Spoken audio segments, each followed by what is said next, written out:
All right.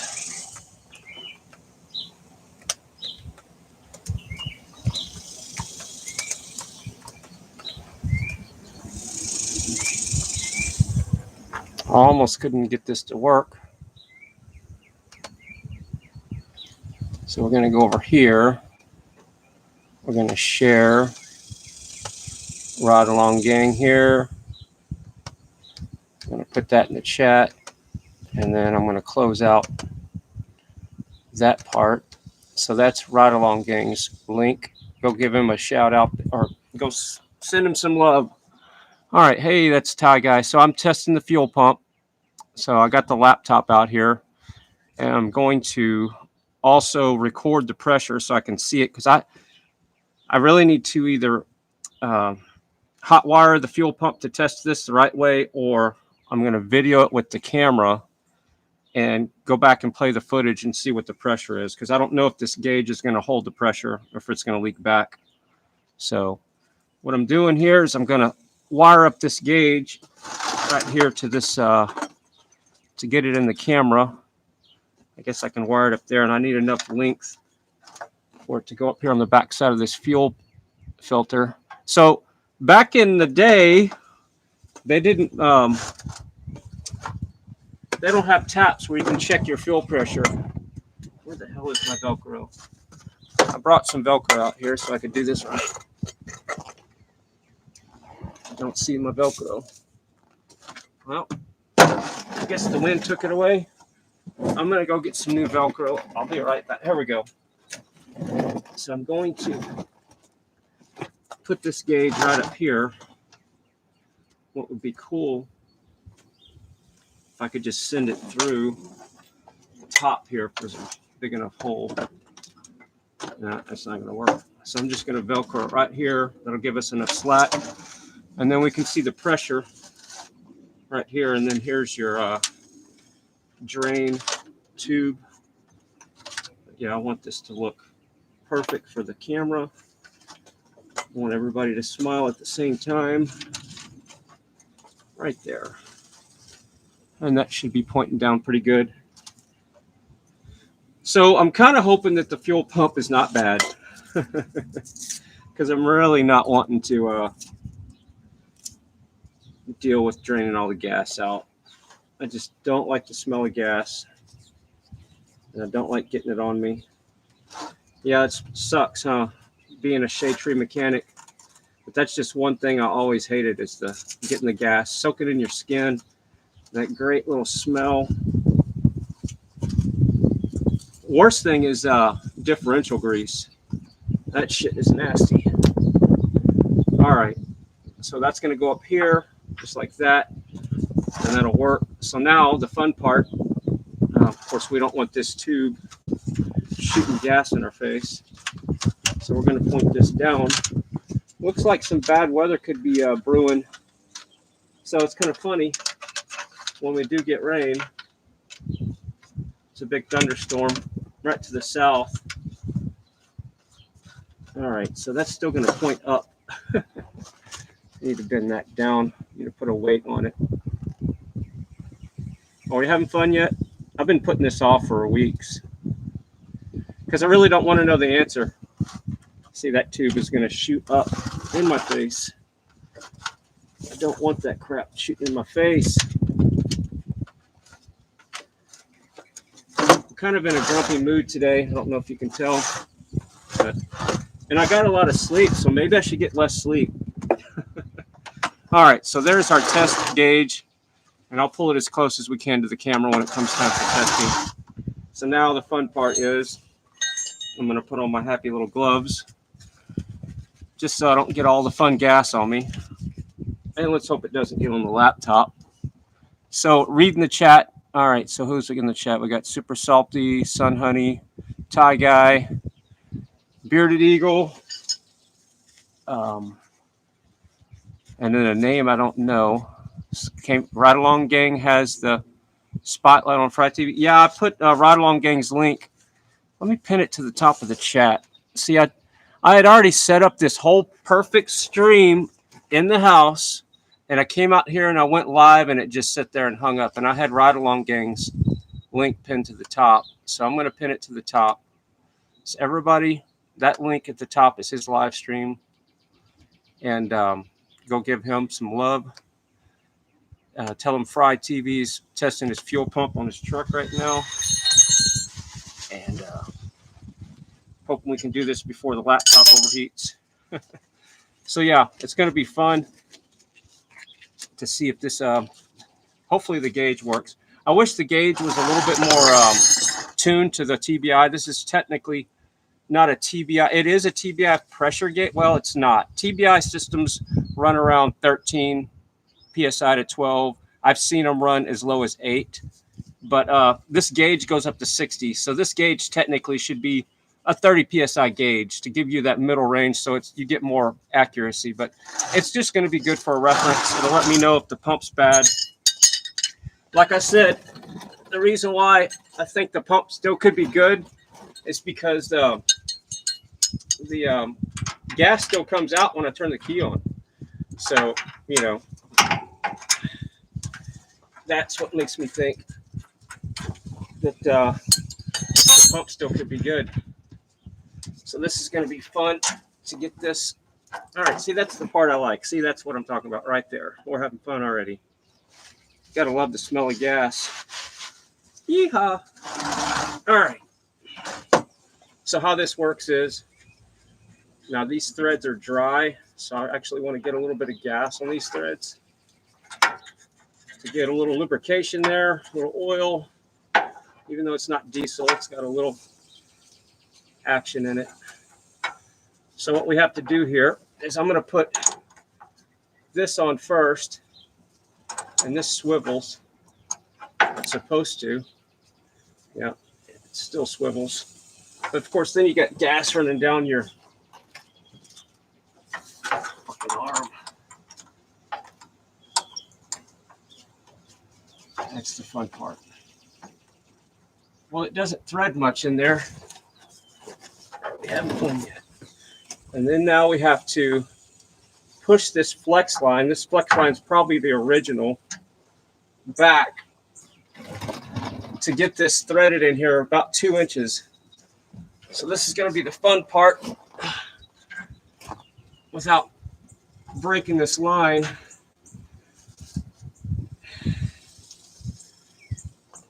And see, this line is rigid. So now I'm going to have to push really hard. It's going to keep the crap out of it right there. And then it broke off all that dirt.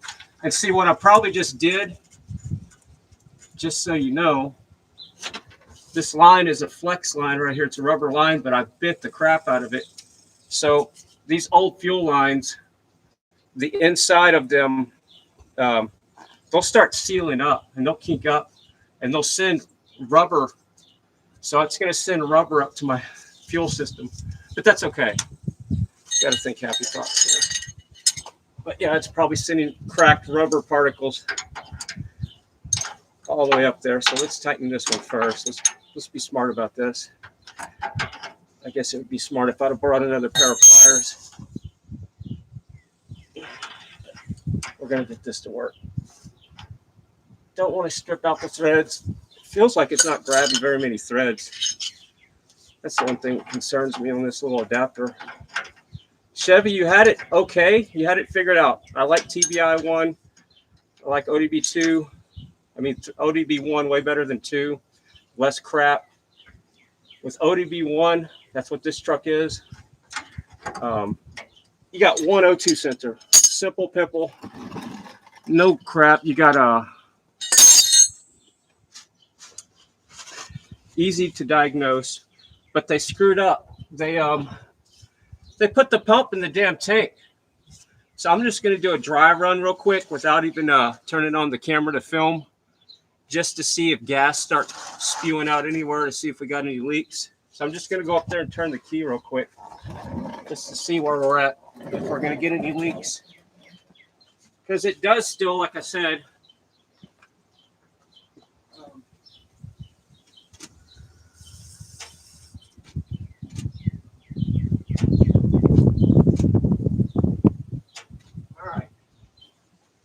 any gas pouring out? Nope. Okay. So now what I'm going to do is start the camera here so I can actually see what the pressure is right here. So I'm going to turn on my happy gimbal and get some gas on it. All right, so we got this on. Now I'm going to put the gimbal in this mode, and then I'm going to, oh no, don't get all aggressive with me. All right, turn on the screen, turn on my camera. No, we don't want Facebook Messenger. All right, we want this. Getting gas. We're going to go video. Come on. All right, now we're going to point this. It's washing the gauge out. That'll work. Maybe I can zoom in. I don't want to block y'all's view of the gauge. I need a different angle of attack here. There we go. That's better lighting. Right there. So now you'll be able to see the gauge, and I will too.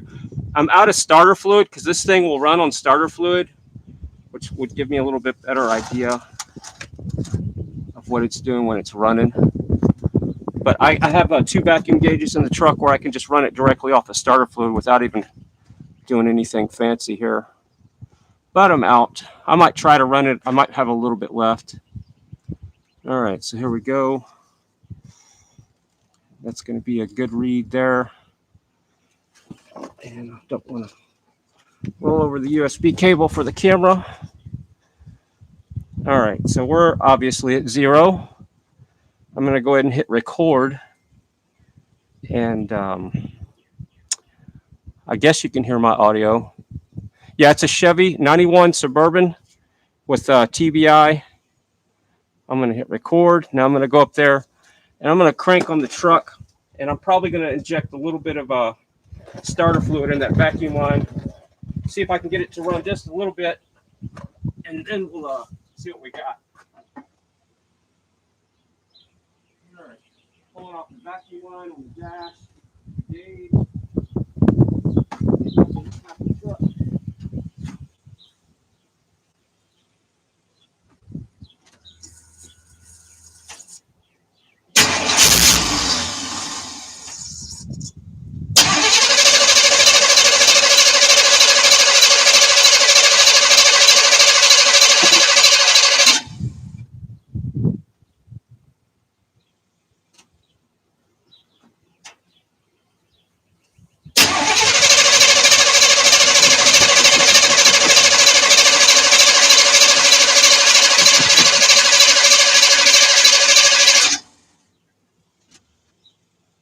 All right, now what I'm going to do is I'm just going to keep turning the key back and forth to build up as much pressure as I can with the fuel system. Try to get it to bump over a little bit. It will run just for a second. And see if I can just get it to start for a second. But yeah, I'm out of starter fluid. I guess I could get some WD-40. It'll run on WD-40. I might do that. All right, here we go.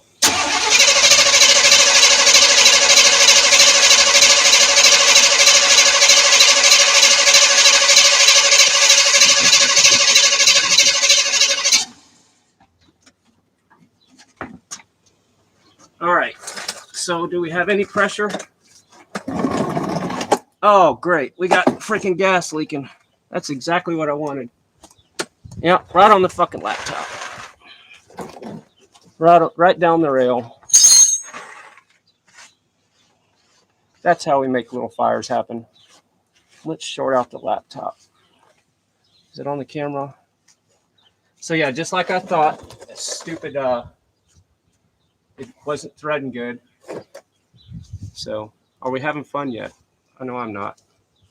So of course we're not going to have any pressure or leaking gas out.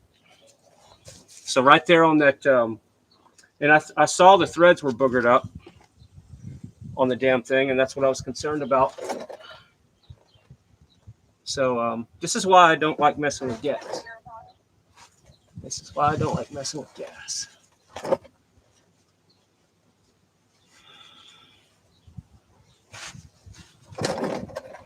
And yeah, I can hear somebody talking to me on Zillow, but I'll get to that in a second. I got gas on my hands. So I'm going to see if I can rethread this thing. I might just call it quits and just replace the damn fuel pump. But it was going to be fun to test it out, wasn't it? Wasn't that going to be fun? Just to see if we really needed to pull the tank.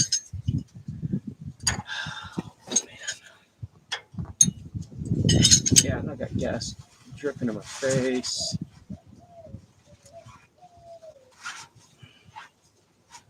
Stop it.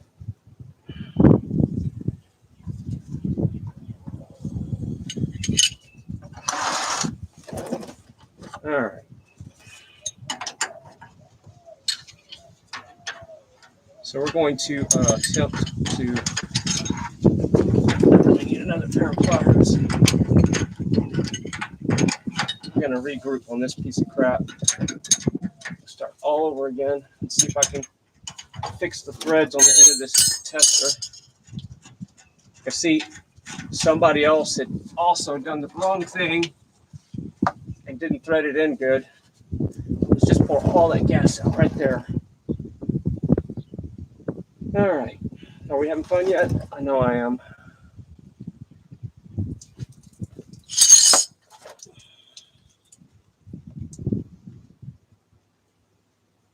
And you can see where it bent the filter a little bit because I'm having to torque it over. I'm just wondering if the threads are messed up on this thing.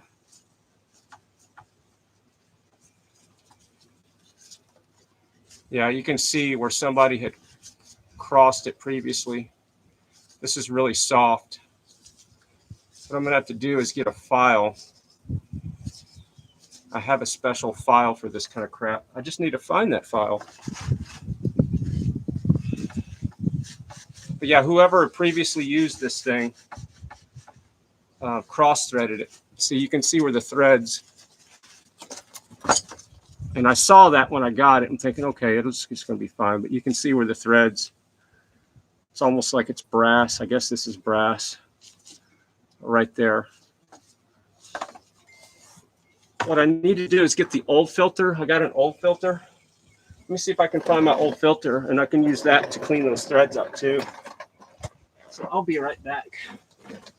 And yes, it smells like gas.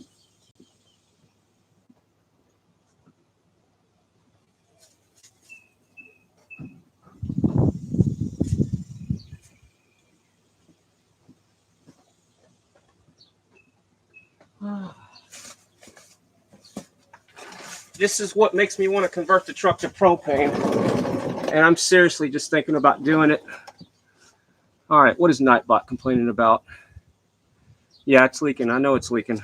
It's this damn, the threads on this pressure.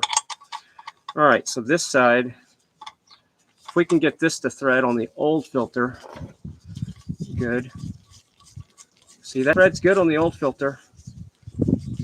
We might put the old one back on there just for testing. Ain't that something? Look at that. Well, that's good news then. That's weird. Let's try this one more time. Filters are cheap.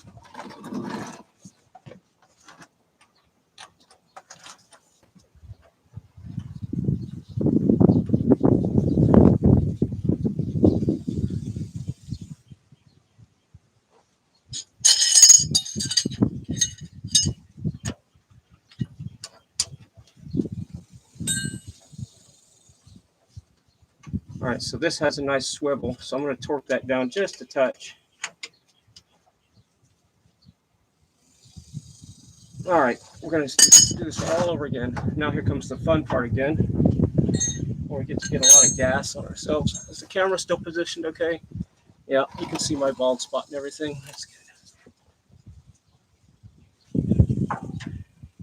Chevy, get your shit together. Stop putting your fuel pumps in your tanks. Everybody, stop it. Stop the crap. You know, and I'm really close to cutting a hole in the bed of the Suburban like I did the Dodge. Instead of pulling the tank on the Dodge, I need to be on this side because that's a swivel. I cut a hole in the bed. All right, so now we're going to get some pressure this time. I'm going to go find some WD-40, and I'm going to run this thing on WD-40. All right, so take two. Let me go grab some WD-40. We're back. I know I got some in the back somewhere. I'll be right back. We're going to have that set up there. We got the old filter, and we got gas on our laptop. All right, so what's going on in the chat here? Hey, Tyson Hockley. All right, so I'm going to be right back. I'm going to go get WD-40 and some more paper towels. I'm glad I put these gloves on because we have nice little gas action here. Anybody got a lighter so we can burn off all this gas? All right, I'll be right back. Give me about a couple minutes.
And of course, y'all are asking the obvious question, do you have a fire extinguisher out here? Of course I don't.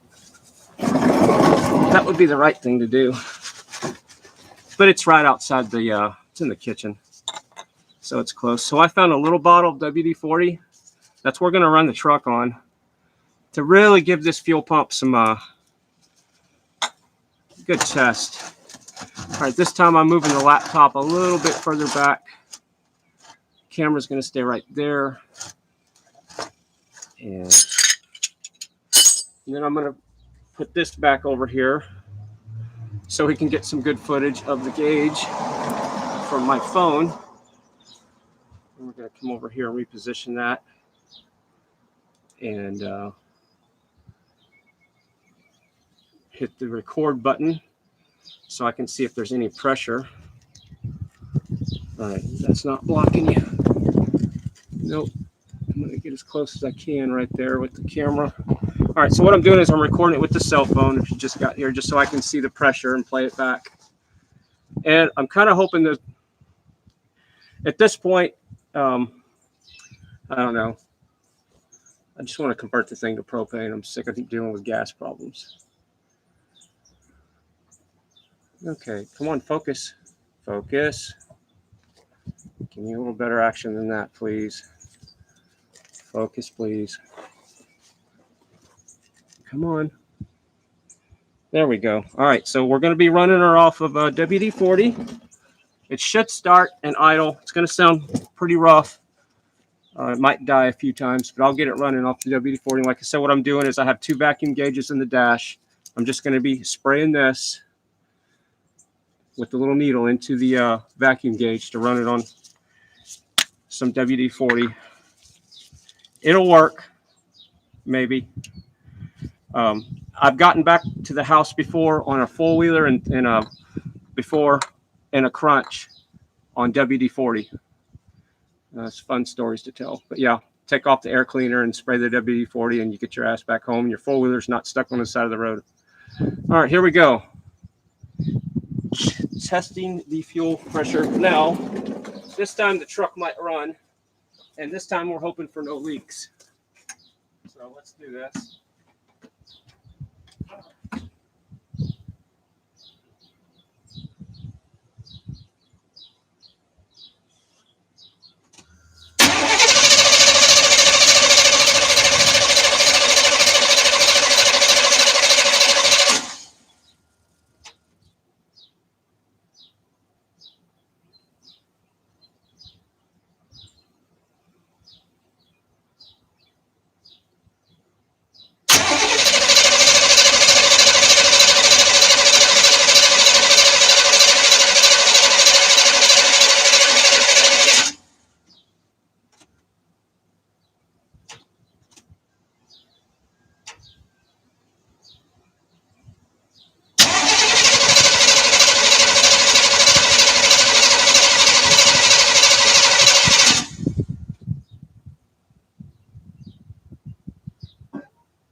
what I would do for some starter fluid right now.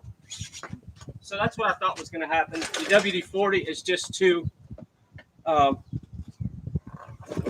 it's not like the starter fluid. It won't run through the vacuum line. There's not enough vacuum to suck it through the tube.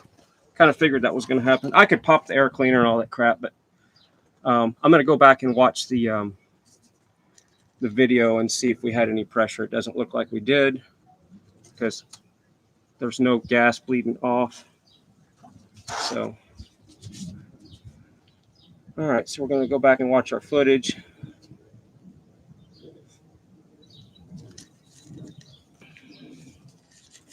Right here. We're going to go see what we got here.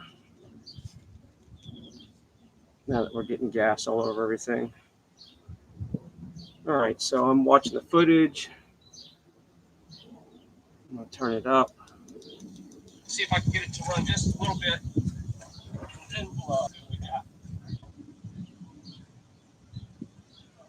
got. There's no valve on this gauge. There's no valve on the gauge. But did y'all see any fuel pressure at all? Yeah, cool, oh boy, or whatever. Yeah, I see you. Oh, that's the wrong video. That's the one that's leaking.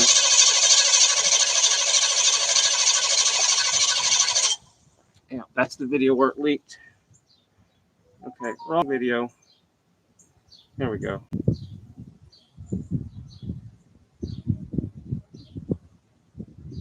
All right. And this time we're hoping for no leaks. All right, so now we're watching the right video. I was watching the one where it leaked. And yeah, there's plenty of gas in the tank. No pressure. All right, well, so there's no point in me watching this video. Yeah. Okay, well, that's all I needed to see. Gotta love giving that starter a run for its money. It does have a good clean starter, though. There's no chips out of the flywheel or anything. Yeah.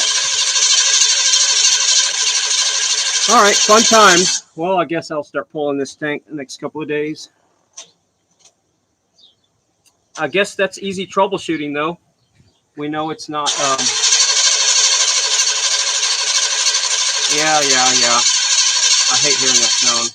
Go away. All right. I hate tearing up starters.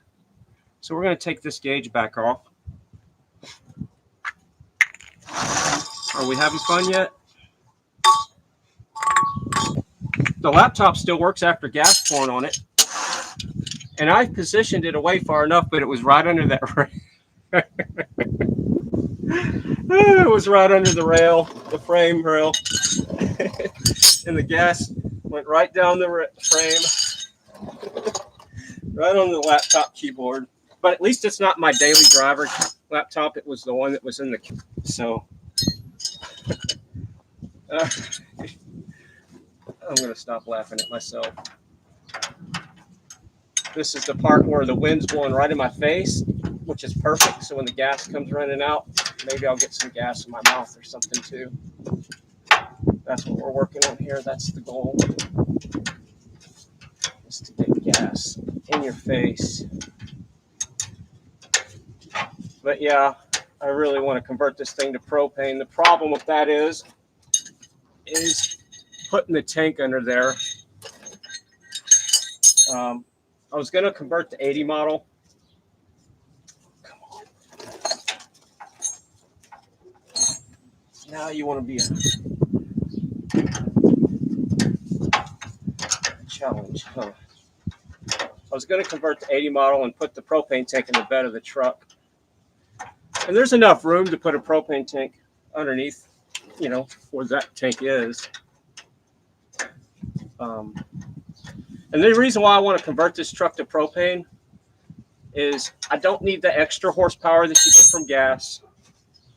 I don't drive this truck enough.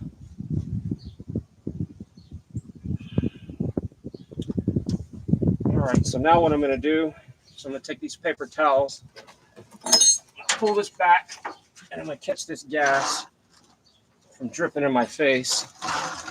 I'm going to grab these other paper towels to soak up that gas. So I'm curious to see how much trash is going to be in this filter now, because, you know, I bent this line right here. I know it's a rubber line. That's the part you like, that cold gas going down your arm. All right, soak that in, get that in your bloodstream. It's good for you. So what I'm curious about is to see how much crap I broke loose in that line right there. Let's take this paper towel, point the webcam down right here, and let's see if we got any trash.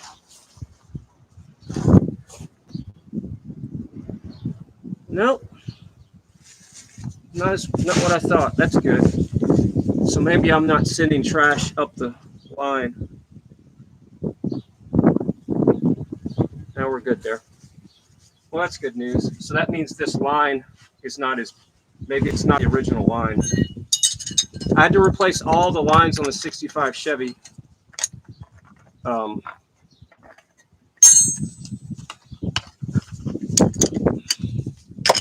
Because they were swollen and it wouldn't let the fuel go through. So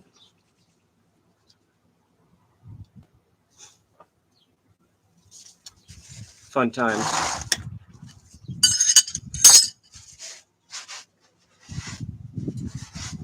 Can't think of one thing I hate worse than the smell of gas, and it's probably vinegar. I don't know. They're neck and neck though. Yeah, gas and vinegar are not happy times. So we want to make sure we put this back on the right direction. Even though I'm going to purge the system before I start the truck up, I'll probably put the, as a matter of fact, I'm going to put the old, well, it doesn't matter. I'm probably going to get a new filter anyway.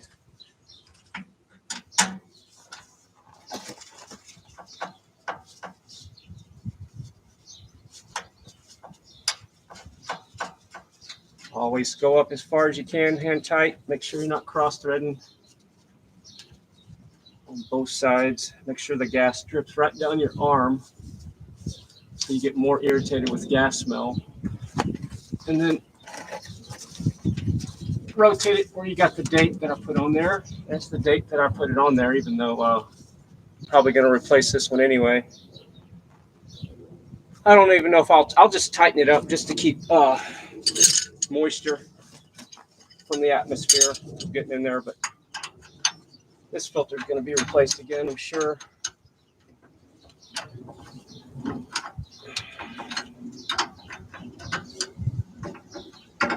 They don't need to be very tight.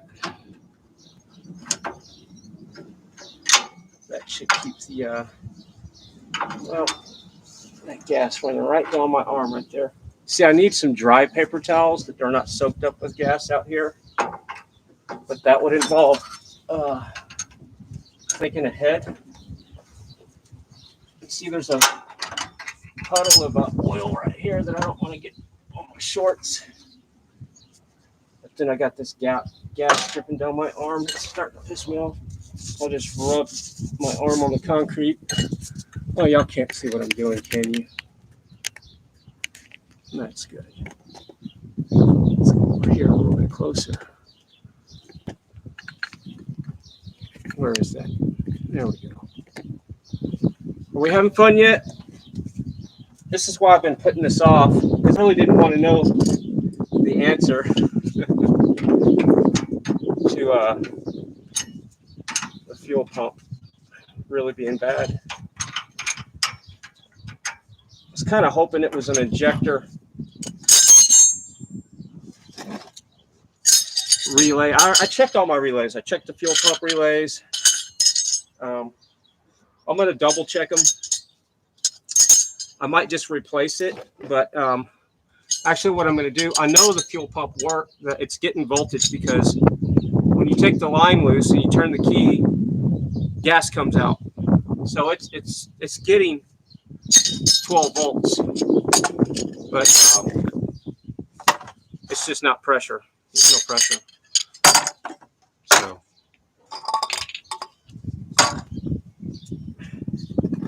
So at least it didn't get rained on. Got the dough show in here. Yeah, it's hard work whenever dough show says gas smells great. No, not to me. I hate it. And now I got it all over my arm. Okay. So yeah, I really did. I was kind of hoping it was something more simple, but I am going to replace the fuel pump relay that's right on the firewall there on these old TBIs. The fuel pump relay is right there towards the back. Like if you got your hand on the air cleaner, it's like towards the left a little bit, right there on the firewall. All right, so what I think I'm going to do now is I'm going to take off these gloves. Your hands sweat in these gloves. We're going to go inside for a bit, and I'm going to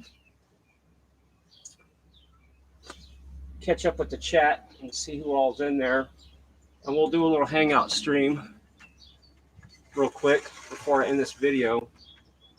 So right now I'm going to strategery here. So yeah, the cool thing about having this truck with a lift kit, you can almost sit up. I'm on a creeper too, so I got plenty of room. You know, there's plenty of space to work back here. How you like my custom exhaust system? All right, so there's a story. I got to tell this story. So there's a guy that was down the road. He would always have like spare parts from vehicles just laying on the side of the road, and you could just pick it up, fair game. So this muffler was sitting on the side in his yard for people to pick up. You know, it's got the sign that says free. And I adapted it, and I put this tensioner on here. There's no welding on this thing because I didn't want it permanent because I didn't know I was going to like the way it sounded or whatever. So, but it's permanent now. So I got this tensioner spring with this adjustment here to tighten up the spring, and it pulls right here on the manifold that was already welded to the muffler. So this thing was already like that. And then I just put a turn down on the end right there. So the turn down goes right past the rear end.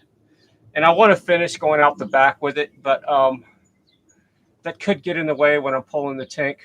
I might have to take that off. But anyway, so yeah, no welding, and it doesn't leak nowhere. It doesn't leak anywhere, and there's no welds on it.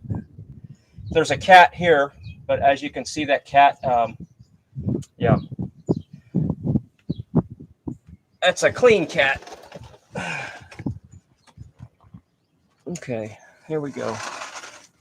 Taking the laptop back in before it starts raining. It'd kind of help if I'd unplug the charger. All right. So I don't know before we plug her back in. So here's the some of the solar stuff out here. There's the MPPT charge controllers for the 2 solar arrays in the front yard. That's the inverter that runs the air conditioner and the front part of the house. Here's where the wires come through. That's all the wiring. So I cut a 4-inch, that could be, yeah, 4-inch hole in the house. And that's where the solar wires come through. So gotta love that. Yeah, when you produce your own power, you just gotta kind of let go of cutting holes. Just cut holes. It's okay. Holes are good. All right, so I'm gonna put this in here real quick. Oh, here's some good news. So back when I had the radio station, people used to send me their music all the time. And okay, it's getting cloudy, and I got stuff running on solar. Alexa, turn grid power on. See the lights flicker? All right, and they should adjust. There we go. So anyway, so there's a band called Poker Face, and he emailed me a CD. I'm going to wash this gas off my hands real quick. He emailed me a CD, not emailed, he mailed me a CD back in 2006 or 7, back when I still had the radio station here in Texas. So I guess I would run his music on the air. And I guess at the time he didn't realize that we were mostly a talk radio format. We only did music at noon, and on the weekends we had a few music shows. But he put his business card in there. I finally got around to calling him. Alexa, how long ago is 2006? January 1st, 2006 was 15 years. So 15 years later, I finally called him and I said, can I run your music on my YouTube channel? He said, sure. I said, I'll give you credit and everything. He said, yeah, check out our new stuff. We're doing this and that. So I'm going to be doing a test to run Poker Face's music on the stream and to see if I get copyright strikes. And if I don't, we'll be hearing some Poker Face music. It's good stuff. It's kind of like, I don't know how to explain it, but you'll hear it. But yeah, check out Poker Face.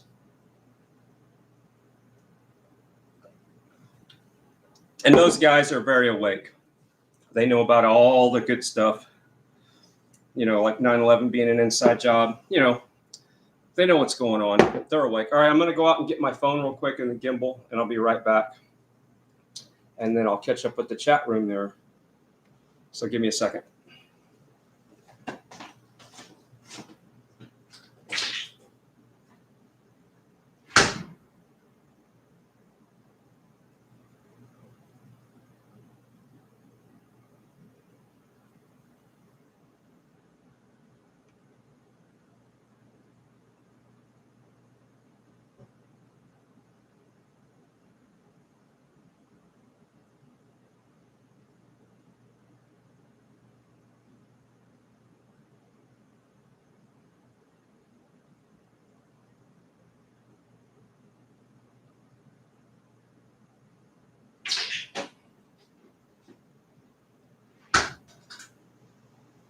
All right, so looks like everything survived, even the gimbal. Don't think little gas splash in action, but not bad. So people are putting donuts in the chat room, and I quit eating all sugar, but they sure do look good. Sure like a donut right now.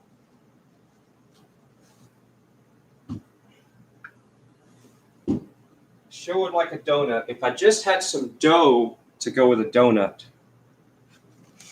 All right, let's plug this back in. All good there. All right.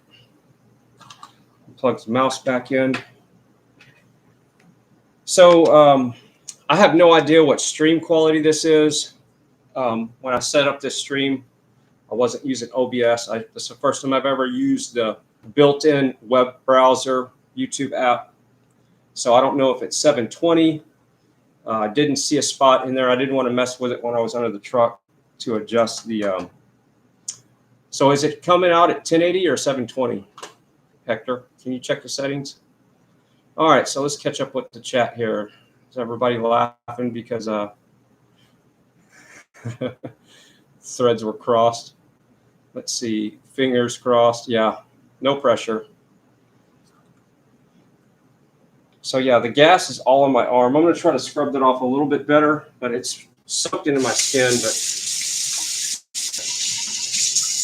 I need to go outside and get some clay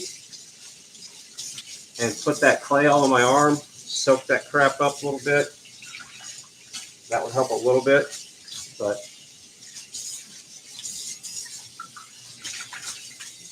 yeah, check out Poker Face.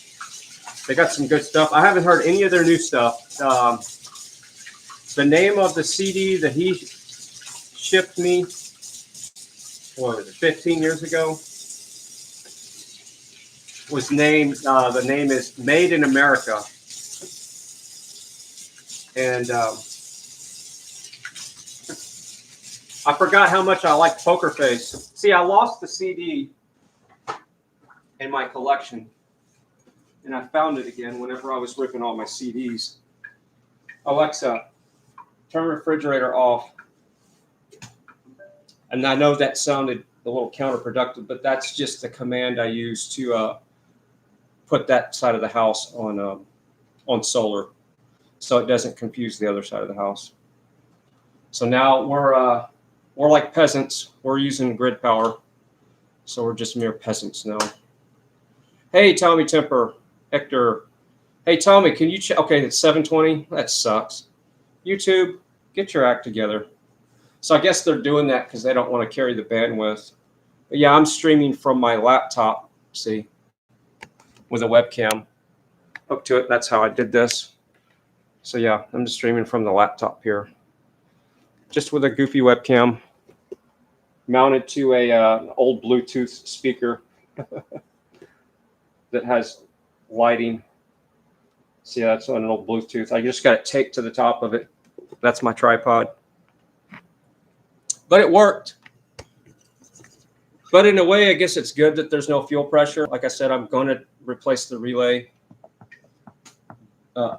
just for grins. I'll replace the relay and go out there and try to start it. If it doesn't start after a while, I'm actually going to get some starter fluid, replace the relay. And but I know the relay's good because, like I said, fuel comes out unless the relay has some kind of low current problem, but I don't think that's the issue. All right, do you have a IG, the Doe Show? Do you have a what? Like IG? I don't understand the question, Doe Show.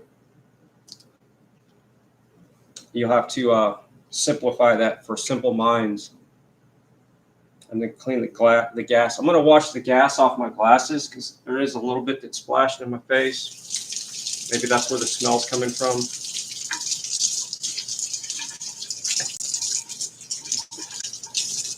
I'm still thinking about fasting completely today.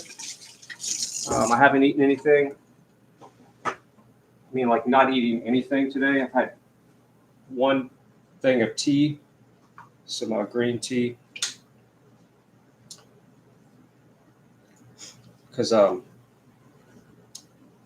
want to get back down to 150 and then bulk up with more muscle. All right. Tommy Temper, you're a 340. I'm not 640 by 480 or 19 by 6, 16 by 9. Okay, so yeah. And that's weird. So they put it in a 4 by 3 or old school ratio, 3 by 4 square.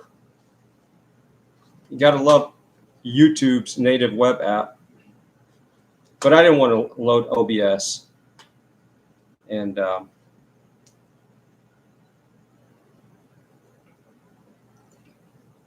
like I said, had to reset the stream back up outside because I clicked go live under the truck and it just kept spinning because I had switched to a different access point on the other side of the house. And I guess YouTube didn't understand the fact that, hey, I needed to switch to another access point, and then it never went live, so I had to restart my go live again. So it is what it is. But yeah, so it's been one of those days. I woke up in a decent mood, and then my day turned into funk after that. I don't know what it was. Maybe I knew I was going to test the fuel pressure on the truck, and I hadn't made that decision yet. And I already knew what I was going to find. Let me show you that CD real quick of Poker Face. And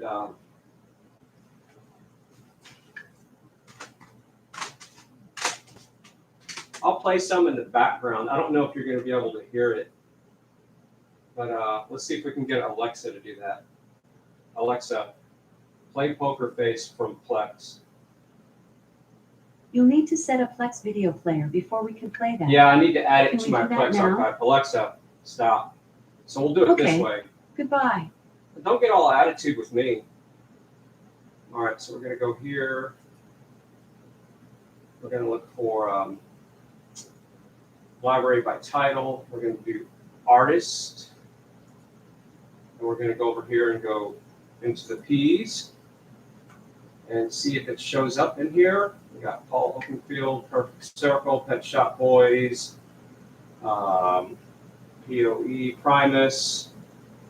Okay, so it's under various artists. So what I'm going to do is I'm going to go into My Music,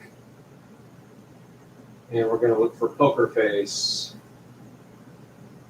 And I don't see it. We're going to go back over here. Just give me a second. All right? I'm working on it. All right. Come on. Folders.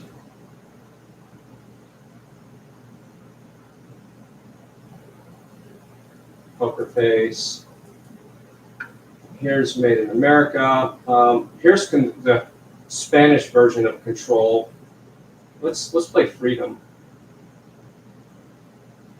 I opened it up in my audio editor. No, let's open it up in VLC instead. And then you'll kind of hear what it is in the background. All right, so I'm going to grab this. We're going to come over here. And we're going to play Freedom.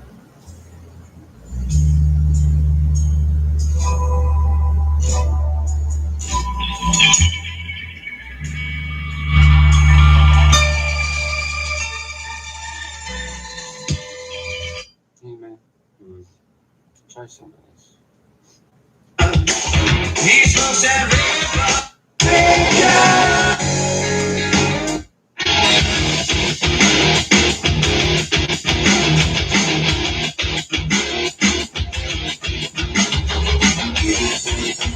Alright, so that's Poker Face. I'm going to turn down the volume a little bit here. Did anybody tell you what's going on? So we'll see if we get a copyright strike from the stream here. I don't know how clear the audio is. Where you have gone wrong.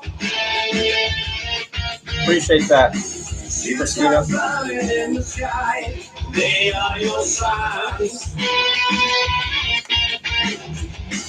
Did you do it for the money? What price for your soul? Not just want to know. So that's what Poker Face sounds like. Come to the light.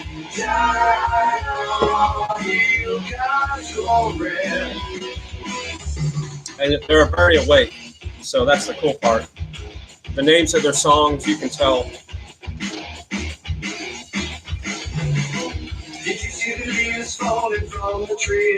And their bass lines are hard hitting. So I'm a bass head, so I love bass. You can't hear it, but the system in here is just amazing with the bass. I'll switch another song just so you can kind of get an idea. Is there music on YouTube? Yes. Let me put the link in the chat. Give me a second. In the darkest hour, do you know who you can count on now?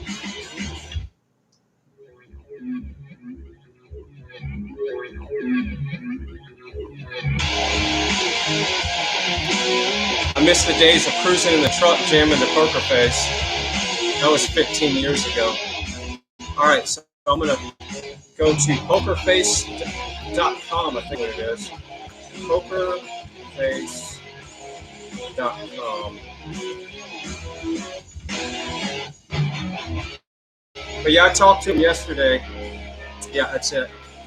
And he said, yeah, I can play his stuff. We'll just see if YouTube strikes me or not. But he gave me full permission. This is the Spanish version.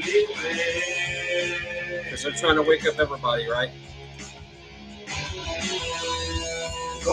This song's called Control. This song's got a badass riff and bass line and everything. I'm going to switch it to one that's English.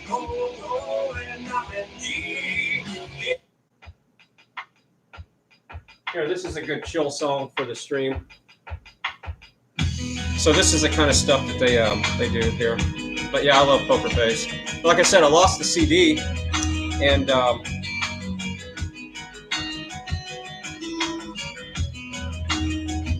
never showed you the CD, but they mailed me this one at the station. the CD, and he put his business card in there, so I'd call him. And they got some great artwork on their stuff. Some great artwork. But yeah, here's the guy's business card. I'm not going to dox him, but I guess his phone number. But anyway, that's the business card. I'm not going to put his phone number out, but that's the card at the time. So yeah, I finally got around to calling him. And this was a kind of a pre-release CD, I guess, because it was, at the time they had 4 CDs out.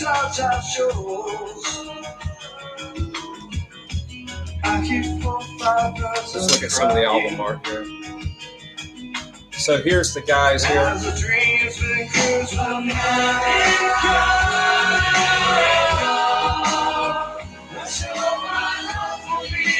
But it's well put together. This thing folds out. I mean, it's like a poster. Probably is a poster. Yeah.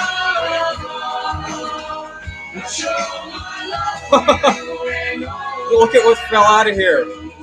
This was in here. Look at that. It was a treat. I got to check this out. So yeah, 15 years later, I finally opened this up. Isn't that crazy? You're seeing this live. So this is the poster that comes with the CD. And then it's got the Illuminati symbol because they're awake. They're talking about the Illuminati. There's a song that got in their stuff called Illuminati. So this was folded inside of the album art. This was folded in here. What do we got here? It's a 9/11 was an inside job dollar or $911. Yeah, 9/11 was an inside job, basically. It's called the War on Freedom. Now, let's see if it says 9/11 was an inside job. I'm going to get my close-up glasses.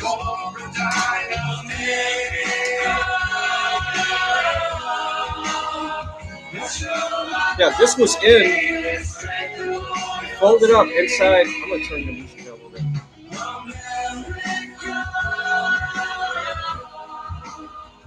So, yeah, 15 years later, I open up this album art that was in the CD that he mailed me to run on the radio station, and I find this little Easter egg in here. So it's got, oh, cool.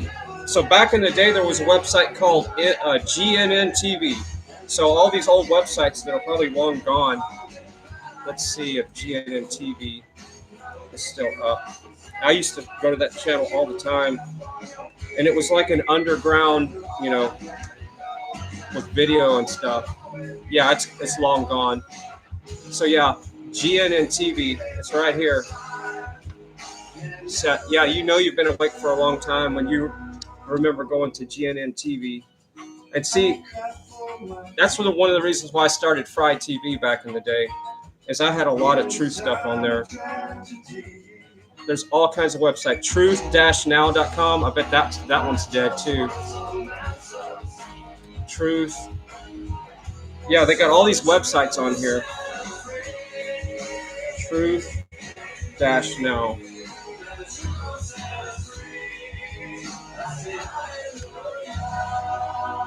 I'm sure that one's long gone too. Let's see what we got here. Come on. Did the C quit working? Nope. I got a C on my keyboard still. Yeah. Don't see that one working. So what other websites are disabled on here? Right here on the on this money that was shipped, folded inside there. So you have to open that up to find it. It says New World Order right here. New World Order. Let's see. It's got all kinds of websites. 911-strike.com. In Fraud We Trust. In Fraud We Trust. Let's see. Deception Dollar. That's what these were called. These were called Deception Dollars. I have one of these, by the way. I have a couple of them in the studio. I forgot what they were called, but yeah, it's the Deception Dollar. I think you could go on the website back then. I don't think the website's still active. And that's where you could get this Deception Dollar from. Yeah, there's all kinds of websites on here that I'm sure are long gone. 911pi.com. I'm sure that one's long gone. So there's all kinds of stuff in here. It's got the Pentagon. It's got the World Trade Center towers right there. Literally an image of the trade towers. And of course, it's got the Illuminati, all seeing eye on top of the pyramid. And it says New World Order right here. Go check out Deception Dollar. You'll find an image of it. But there's tons of messaging in here. Just you look closer and closer, you'll see more and more stuff. But yeah, what we're hearing in the background is Poker Face. So yeah, they got some good stuff, and it's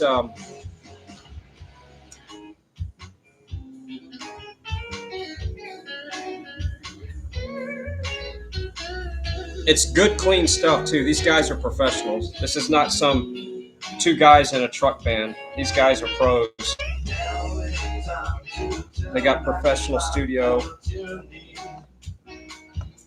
And the guy answered his phone 15 years later with the same phone number that's on his business card. Okay? So he's got the same phone number. That's the coolest part. And I finally called him 15 years later, which is the crazy part. Oh, right here. 322. Huh? Anybody know what that means? 322. That's on the back right here. Skull and Bones. Oh, there's a little old Derek right here on each side. Yeah, go look up Deception Dollar. Let me look I'll put the link in the chat. Hey, Brett, what's happening? Skull and Bones. Yep, you got it right. Man, we got a lot of awake people in the chat. All right. So, yeah, this brings back memories. Wow.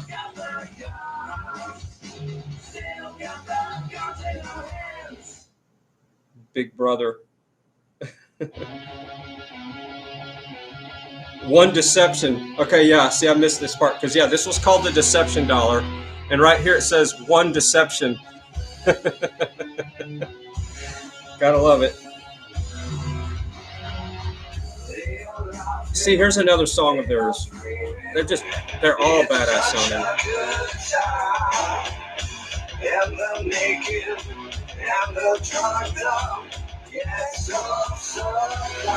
Let's see if Deception Dollar is still cranking out Deception Dollars. And if they are, it's probably an updated version. They probably changed.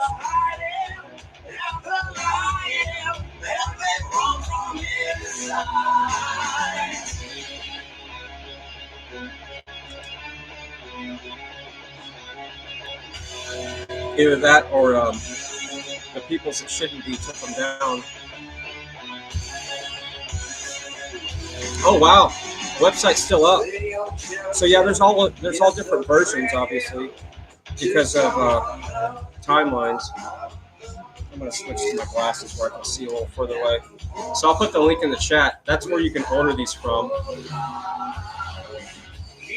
Last updated in 2011. So yeah, the last one they came out with. So I have a lot of different versions of the Deception Dollar. So let's go back to the chat here.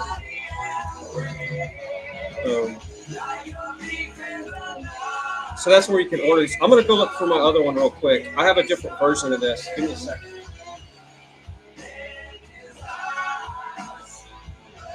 I'm going to be in the studio just for a second looking for, I'm going to be looking for my other Deception Dollar.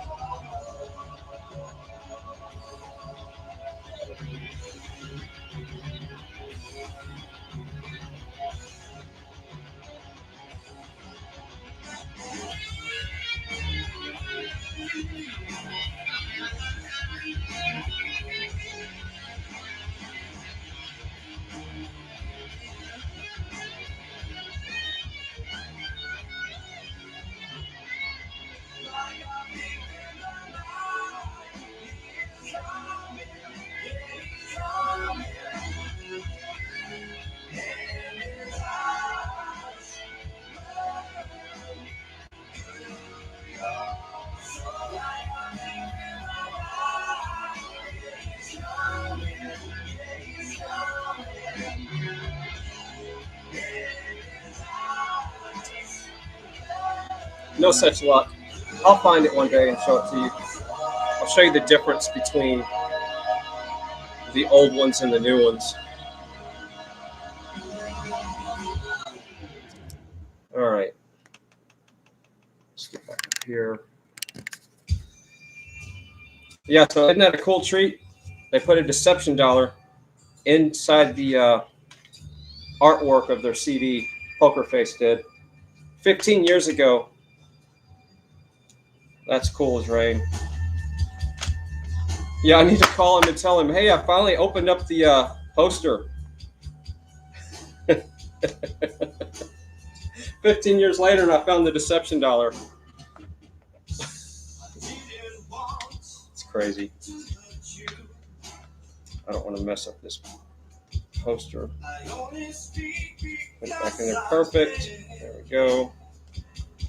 Oh, happy time. There, just like brand new. So yeah, that is pretty cool.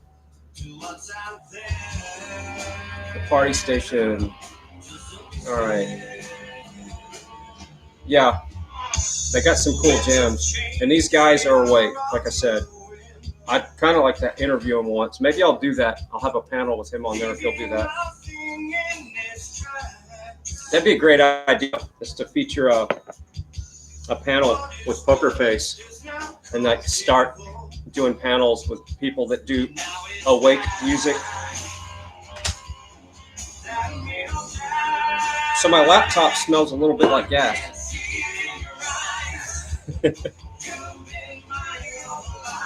Yeah, that's where some of the smell is coming from. But it survived. There's a little bit of gas action right there. So if I mess up the stream, it's because I'm trying to wipe some of the gas off here. All right. So should I fast today completely? Like all I've had was some tea. Or should I eat something? I don't know. I'm kind of feeling like I need to fast. Change my attitude maybe.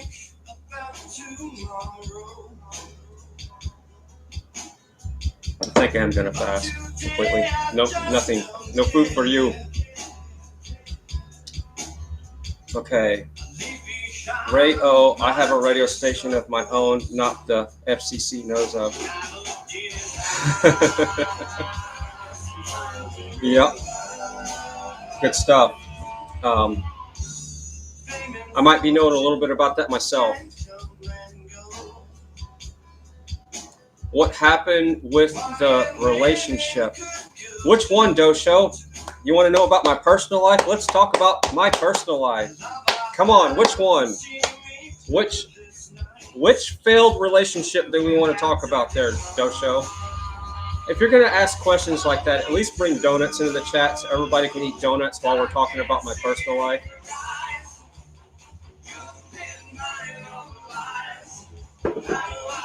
So I'll answer your question when you put some donuts in the chat, Dosho. So, Dosho, this is all you, man. Which relationship are you wanting to know about? But you got to put donuts in the chat first.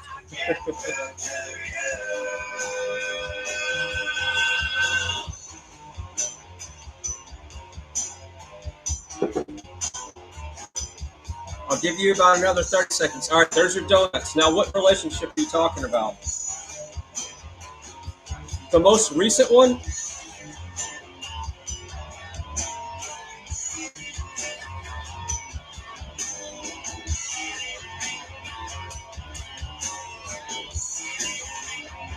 There we go. We got plenty of donuts. Yeah, so yes, most recent. Yeah. It's we're good friends. Nobody's getting married. We're internet friends. That's it. So, yeah, everything's cool.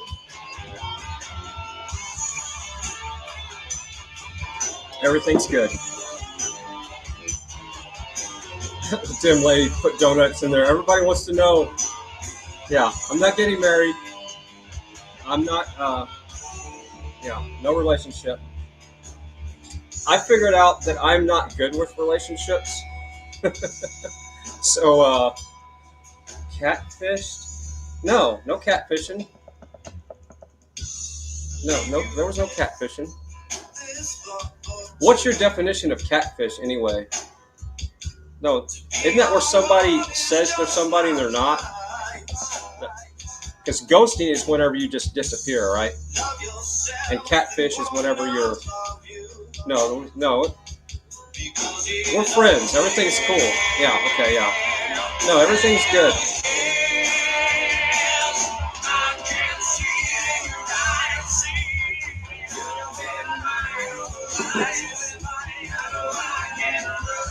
So can y'all hear the audio clear, or is it a man? No, she was not a man. No, no, it's cool, man. Don't show. Everything's good. It's all good, man. I just I'm not good with relationships. Can't hear you. Is the music too loud? Here. There. Is that better? Yeah, at this point, I'm just better off single. And the reason why, I can listen to my music as loud as I want all day long. That's just one benefit, right? So you can't see it, but I'm going to show you here. I'm going to unplug. I'm going to show you what I got set up here. The benefits of being single. I'm going to take the laptop over here. Actually, I'll just turn the laptop around and show you.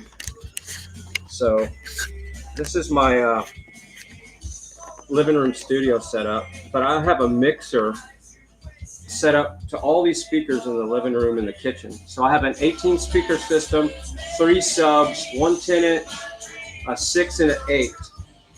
And I have separate volume controls in the kitchen if I want to control the volume in the kitchen. And I have a master volume control. I'll show you how loud it gets. And I'm going to play, well, I don't want to play any other music because it'll give me a strike. But. And when I say loud, it doesn't distort, it's clear. So give me a second.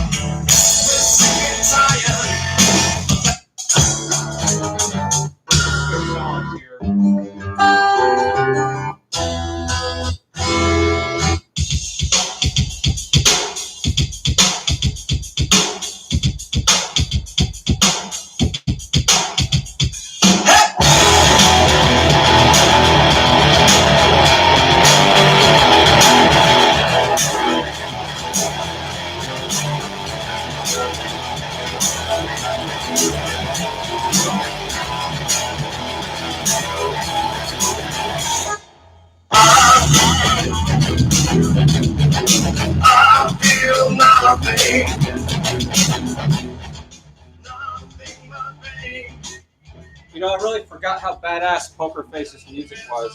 I'm so glad I found that CD again. So yeah, you can't tell how hard the bass is hitting, but the walls are shaking and it's clear. There's no distortion. It's an 18 speaker system that I set up, and a lot of it is radio station, satellite speakers, stuff from home theater. It's just a hodgepodge of stuff, but I got everything tuned perfectly. Hope things are going well for you, Fry. Yeah, I got good, bad days. I've been doing pretty good lately, and today, for some reason, I was in a funk. So I said, okay, I gotta figure out why I'm in a funk. So I checked the fuel pressure on the truck just to see if that was one of the problems. Something was bothering me. Because you never know what's going on in your head, your psyche. But anyway, yeah, that's the benefit of being single. You can listen to music anytime you want. And I have my assistant device set up to play music. So let's have a little bit of fun and show you how that works.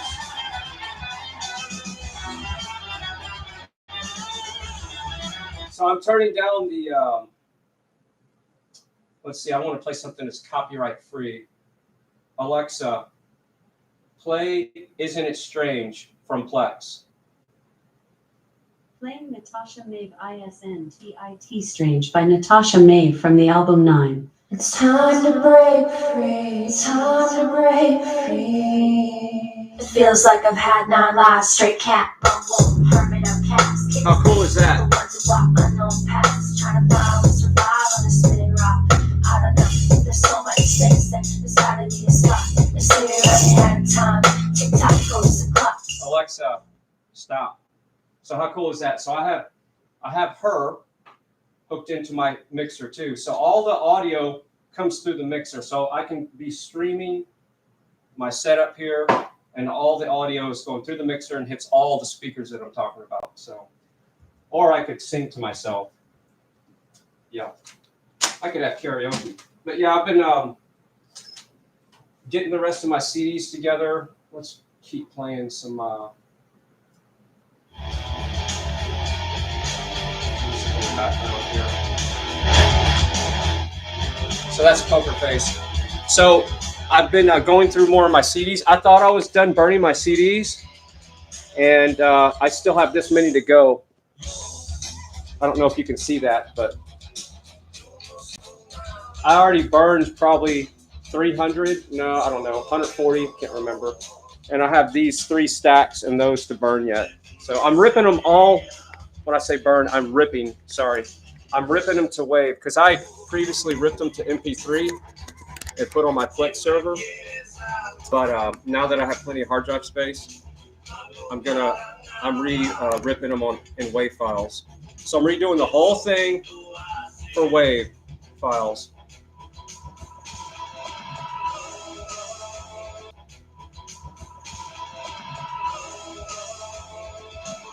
Dim Lady said it will get better. Love from the Doe Show family. Yeah, and it's just weird. I don't know. The mind plays tricks on you sometimes and puts you in a funk. So it's all good. But yeah, music heals the soul. That's for sure.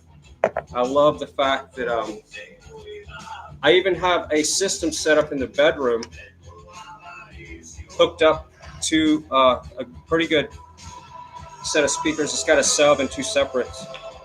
And what it is a fancy computer speaker setup. And I have that hooked up to one of my assistant devices. And I can go in there and tell her to play Skinny Puppy right now. And all I have to say is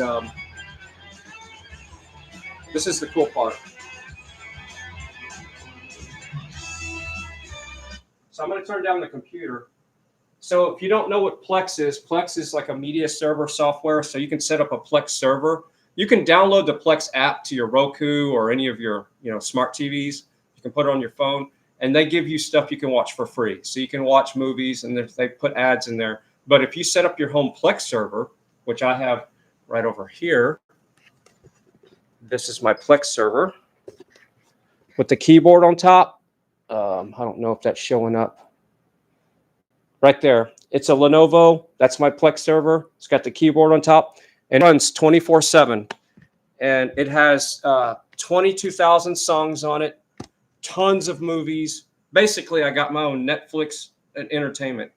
If the internet fails, I got all the media that I would ever want to, quote, entertain myself.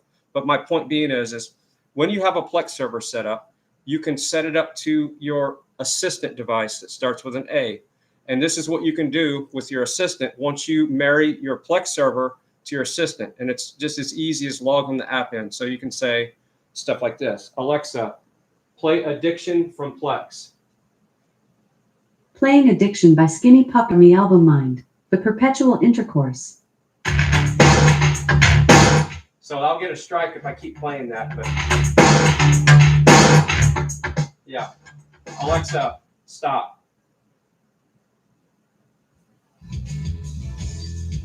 So that's usually how I start my day or end my night sometimes. It depends on what mood I'm in. But that's the cool part about having your own Plex server. You can even buy routers that have Plex server built in, but I wouldn't recommend that because those are expensive routers.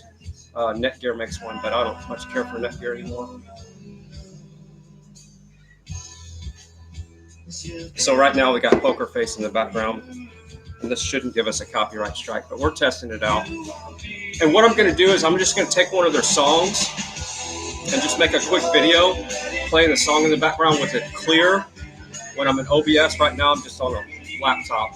When I'm using OBS and I'm gonna do a quick stream and test out some of their songs, and if I don't get strikes, then I'll start using their music more in my streams.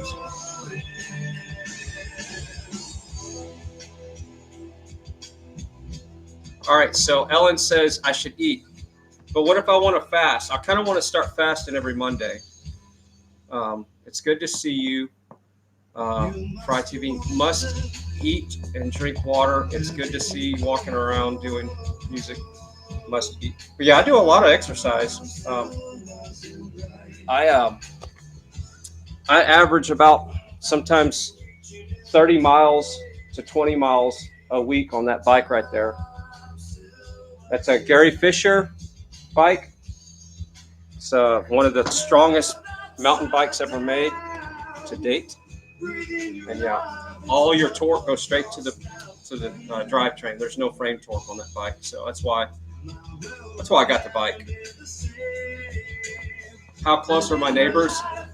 They're not that close, but yeah, it's like a regular neighborhood. But I have really thick walls. I have that white rock, and I have something covering that window for sound deadening. So yeah, I make sure I don't make my neighbors mad. But yeah, I would have more subs in the house if I lived further away from neighbors, because I'm a bass head, can never have enough bass. I actually built a bass chair once, and I'm probably going to set it back up. It was my 10-inch sub, and then I had a pillow on top of it, and then I had the 15-inch sub behind it, which was a longer enclosure. This is exactly one of the subs right here. I have two of them. I don't know if you can see it in that room. That's a 15-inch sub right there. And it had a mid-range and a tweeter that I disconnected, and I rewired the speakers with a bigger speaker wire, and I hooked it up to a crossover and a separate amp, and that was my bass chair. And that was just, it was just the best for meditation. So yeah, I'm probably going to be setting up my bass chair again. And then what I used was, I'd listen to music, but then what I would use is I would use a frequency app like this. And what you do is you find your resonant frequency of your house. You can make your walls vibrate. And the walls vibrate in this house at 43 hertz. And you can also find the optimum frequency for your sub enclosure, so you can get the best bass out of your system, and to get your so it hits the hardest. I'm going to start making some bass chair music or something I can listen to in the truck that's optimum to my enclosures and my vehicles. So I'm going to make music that's, okay, this is for the Suburban, this one's for the house. Because each system has a range of frequencies that it hits the hardest, you know. The house is a little bit lower. The Suburban is kind of in its 45 to 50 hertz range. And the Dodge truck is a little bit different. I haven't tested it lately. Hey, what's happening, bananas? So yeah, I was just testing the fuel pump, and now I'm just in the house kind of showing everybody the latest CD that I found from Poker Face 15 years later. And the cool part is he gave me permission to run the music on his stream, and I'm going to be testing it to see if I get copyright strikes. And if I don't, then we're going to have a lot more cool music to play. I'm going to buy all their CDs. I'm going to rebuy this one, as a matter of fact, because this one is, a gem, because he mailed this to me 15 years ago, and I really don't want to use it to run on the radio station. And I never did, because we were mostly talk radio. So I'm going to switch up the music here, because that is a track that's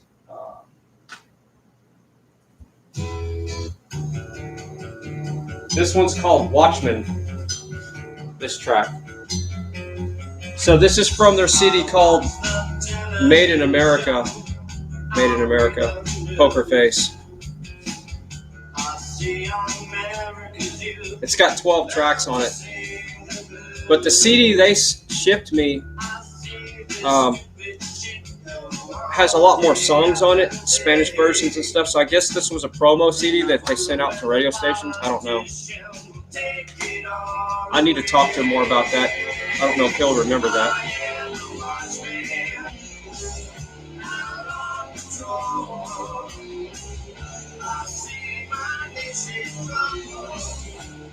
So I'm just checking out the chat.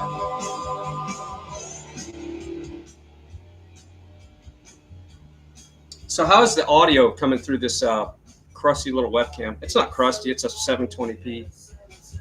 Oh, that makes sense. This is only a 720p webcam. So that's probably why YouTube defaulted the stream to 720p. And it didn't let me upscale anything like OBS would let you. Filmer for life, or filmer of life. Haven't seen you in a while. Yeah, I'm slowly getting back into streaming a little bit more. And knock on wood, of course, I should have already done some work for the station today, but no calls from the radio station for new projects, which has allowed me to work on the truck a little bit and do this stream.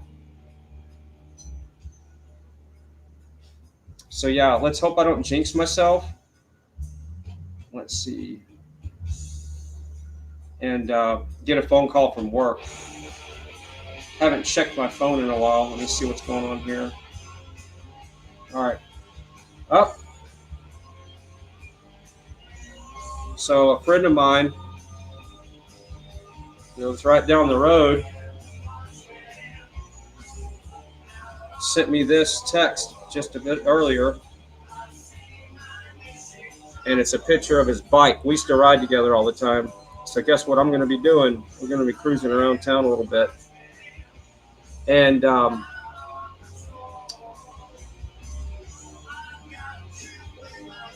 next month, I upgraded my phone plan. So I'll be able to do more lives away from the house, is what I'm saying. And it won't cost me an arm and a leg, because I was doing some lives away from the house for a while there, but then I started getting these outrageous cell phone bills. Like, I know it's not much for you, but I normally pay $17.14 because I didn't have to have the data plan. So I have Ting, and Ting lets you have all these different plans and you pay for what you use. Well, I would never use any data because I work from home. Well, when I started doing lives away from the house, my cell phone bill was like $57 two times in a row. So I said, okay. So I got their $35 a month plan, which gives me 12 gigs of data. And the highest I ever hit was 8 gigs when I was doing lives away from the house. So I'll have plenty of buffer there to do more streams away from the house. Let's see, live chat. Am I missing any chats?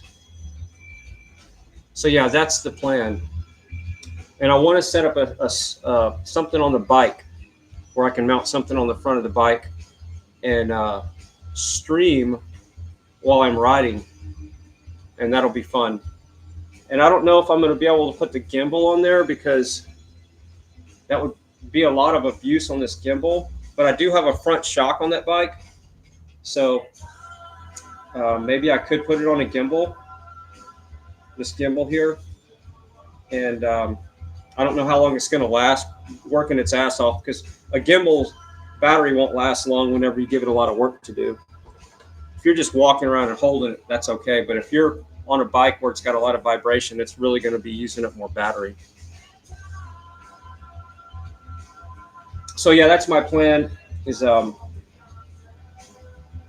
to do some live streams from the bike.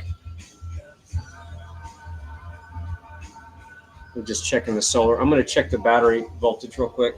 I want to make sure I got everything running on grid power.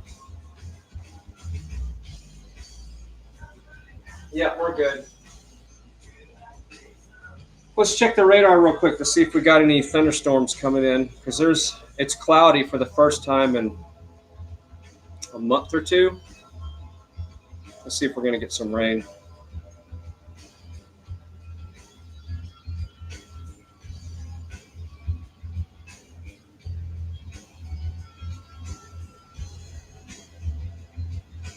What a crappy app. I pull it up, it shows the radar, but it doesn't show exactly the counties. Okay, there we go. I don't know why that took so long when I'm connected to the Wi-Fi. So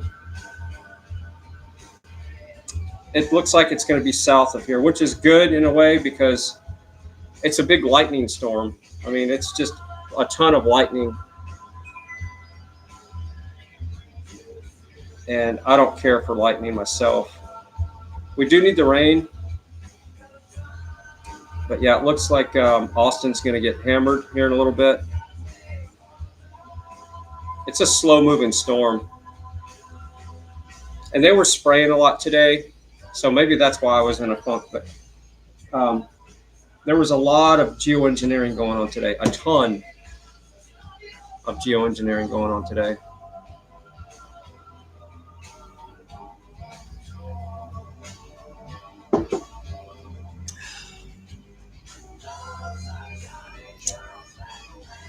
All right, LL looking like they're taking...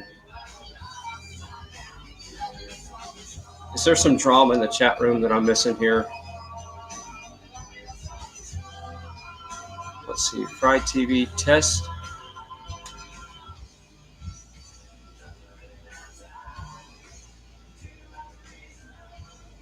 Yeah, but I would get a copyright strike if I played Ted Nugent, wouldn't I? Birdie to tweet.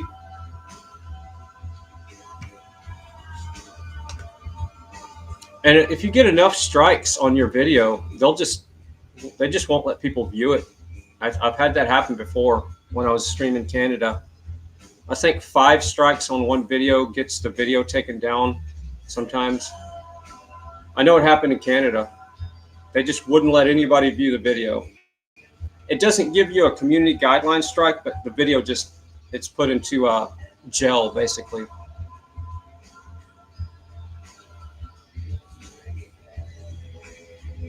Yeah, so that's why I'm playing Poker Face. I almost want to start up another stream, but I still have a lot of work to do.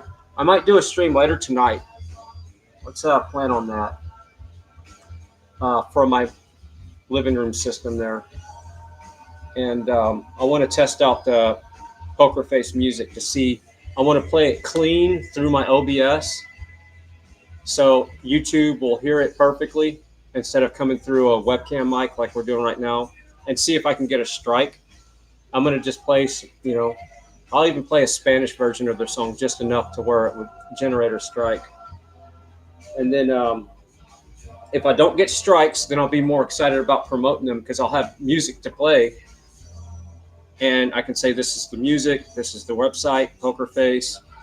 And then maybe I can get him on a panel and tell him the story about the radio station and when he shipped the CD, and 15 years later today in this video, I finally open up the artwork of the inside here, because it's not your normal CD artwork. Normally your CD artwork, you just pull this out and then there's a book. It's kind of like a book. This one's actually a poster. I've seen posters before, but it's not that common. But this whole thing is a poster when you unfold it. But inside that poster was this deception dollar. And it's back when it was really a big thing for people to wake up about government tyranny. And I'm pretty sure that's why they came out with these deception dollars.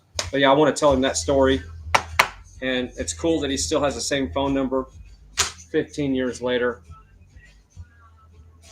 Okay, so Ellen says, fry, drink water, eat even just an apple. Well, see, if I eat an apple, then you're spiking your blood sugar, and then you're not fasting.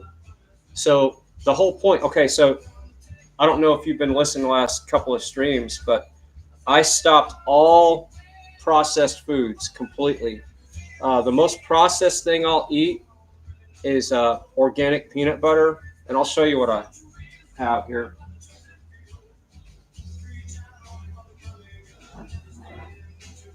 So this is the peanut butter that I found. It's the cleanest.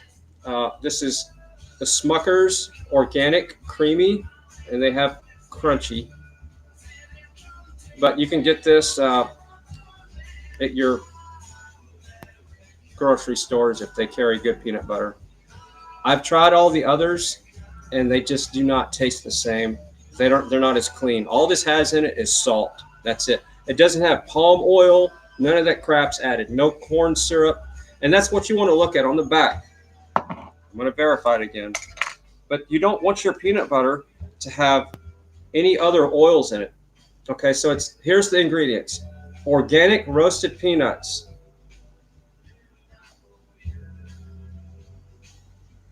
And salt. That's it. That's it. No palm oil, none of that garbage. So it's the original oil that came with the peanuts and some salt. So that's the most processed thing I eat now. I don't have hot chocolate anymore, no more ice cream, no sugars, no. I'll have chunks of mango, but I'm going to start pulling back on that too because mango is still sugar. I'm doing my best to kind of fine tune my body for whenever it gets to the point to where you won't be able to find things, I won't be addicted to it. So I quit drinking mineral water. And I know I had one on the stream yesterday, but a friend gave me that mineral water when I went over to his house, and I sipped on it for 2 days. And it's not because mineral water is bad for you. It's just every time I go to the grocery store, it's hard to find now. It was in plastic bottles. And I'm just going to eliminate anything that's controlling me, whether it's food or whatever. So yeah, I quit bread, pasta months ago, hot chocolate, ice cream, any kind of processed food, pizzas, all that stuff's gone. I quit about 5 things in 2 weeks ago, and mineral water was one of them. So, and I feel better. The biggest problem I'm having since I've done that is my energy levels are off the charts. I can't sleep. I just don't get tired anymore. And I had to kind of force myself to wear myself out. This weekend, I stayed up till 5:30 in the morning each day. And one night I got up 4 hours of sleep, and the next night 5 or something. And I'm having to wear myself down to get into my new rhythm with the energy level. So that's the worst part about feeling better or having more energy is you don't know how to deal with it. And I'm having to move into my new sleep schedule with all the energy. And I got a lot of sleep last night, but today I've been in a kind of a funk. So I don't know what's going on with that. Try some cashew butter. Yeah, cashews are not that good for you as far as the oils. I'm staying away from, I've done a lot of research, and I know somebody that's done way more than me, and I'm following his lead on that when it comes to oils. Pecans are okay. Peanuts, not that great. I mean, you really shouldn't be eating a lot of peanuts to start with. But luckily I have a lot of pecans. So pecans are a safe oil. But peanuts are not as good. There's some inflammation in that oil as well. So I'm staying away from a lot of the oils that inflame you. And that's why cashews are just not good. And I'm going to eventually be shifting to ghee instead of butter, or just maybe half and half. Maybe I'll have, half ghee and half butter, just to have more of the fat and less of the sugars. Because fat doesn't make you fat. It's just the opposite. When you eat fat, it's a slow burn. What gets you fat is blood sugar spikes and sugar and all that kind of crap. So I've eliminated all the stuff. And it's not like I'm fat, but I do want to be in better shape, and I want to fine tune my body more. So I'm 51. My goal is within 6 months to have a 6-pack. I do have avocados.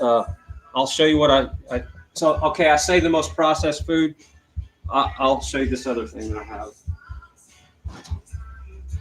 So I do eat tuna every now and then, and I get the cleanest tuna I can find. You want to stay away from tuna because it has mercury and stuff in it, but I do eat some every now and then. And when I do, I just put grass-fed cheese and this avocado mayonnaise, and the ingredients is really simple.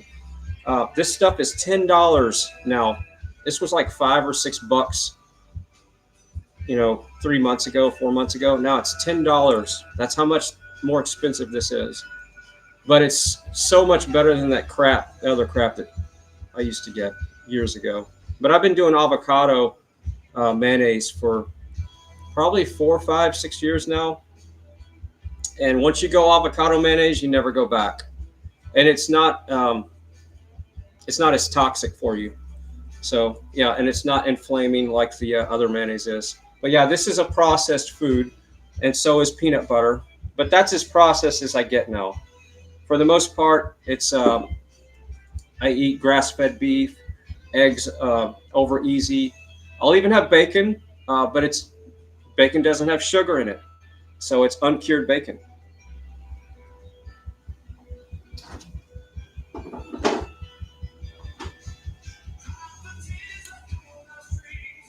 And I'm going to keep doing it because I keep feeling better. My skin starts looking better. I have more energy. I can ride 10 miles and I'm not even winded at all now. In 104-degree weather. And I've done that purposely. I'll go for a ride here in Texas at the heat of the day.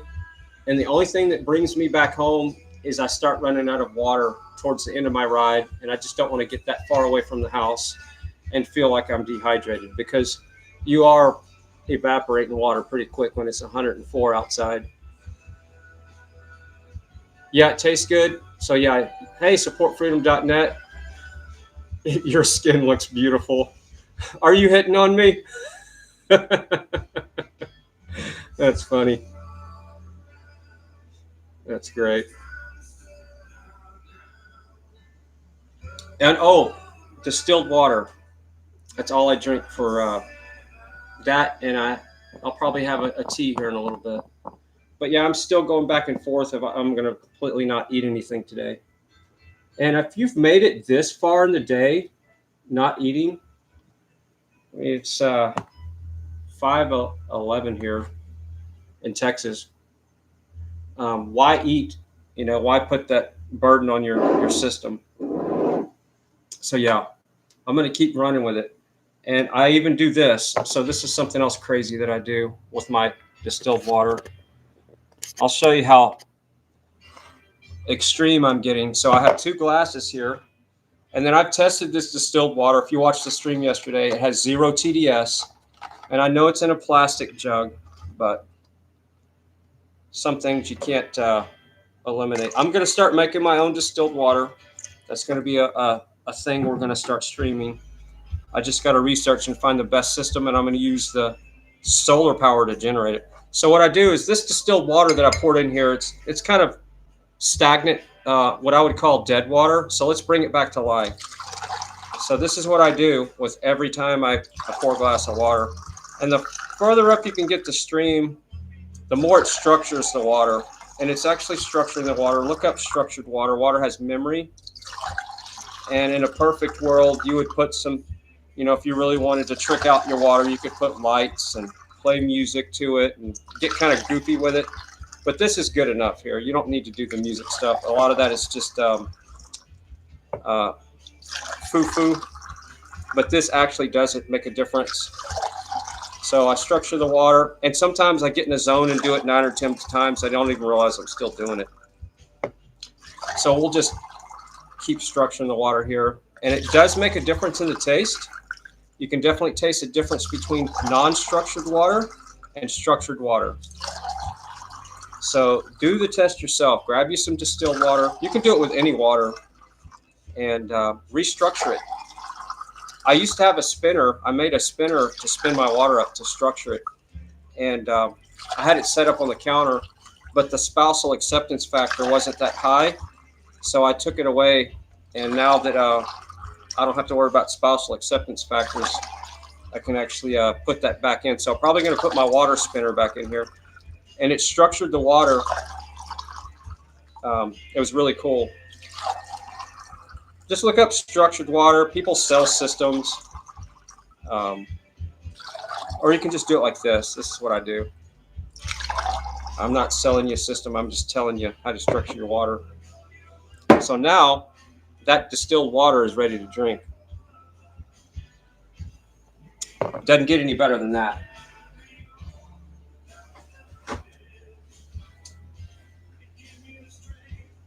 And no, I didn't flash any Illuminati symbol there. So no Jeranism. I'm not part of that club. That wasn't an Illuminati symbol. That was just saying the water is good. Adding oxygen to it. Yes, it also does that, but it structures the water as well. But yeah, it's not in an anaerobic state.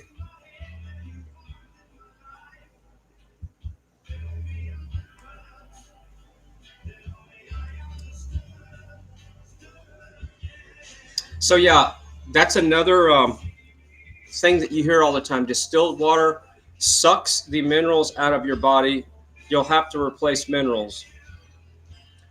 Well, I've been doing distilled water for a pretty good while, and all I'm doing is feeling better. So I don't feel like something's being sucked from me. But I'm just going to keep doing what works for me. And if I see an issue, a metabolic issue pop up because I'm drinking mineral water, distilled water, you'll be the first to know. Actually, I'll be the first to know, and then I'll tell the stream about it.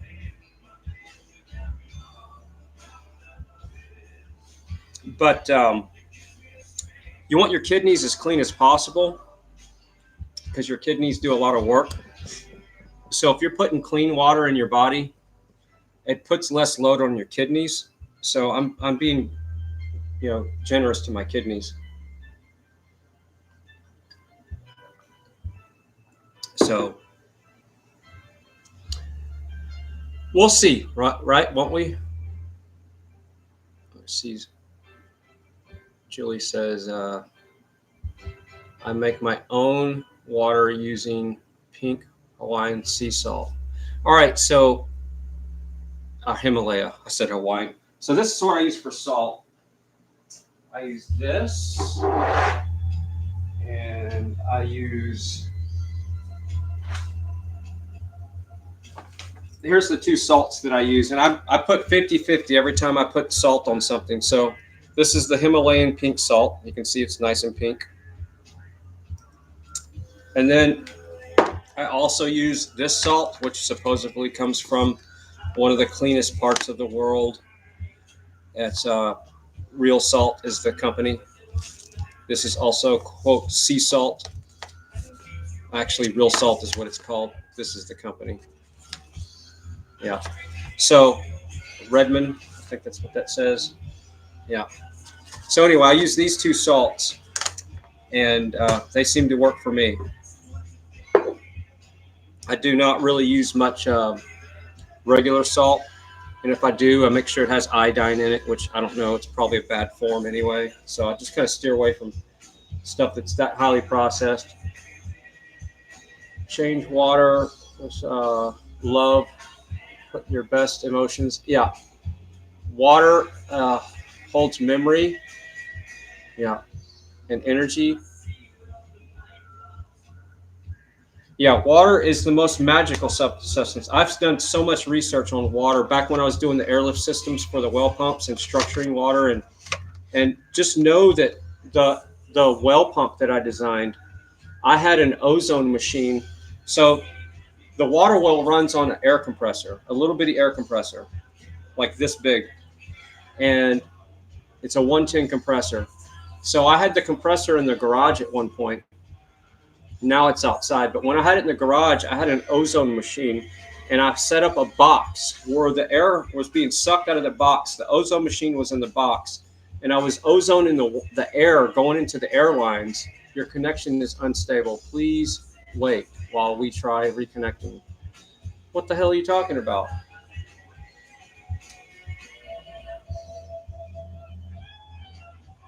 Am I buffering? It says I'm buffering. So anyway, I had set up a box.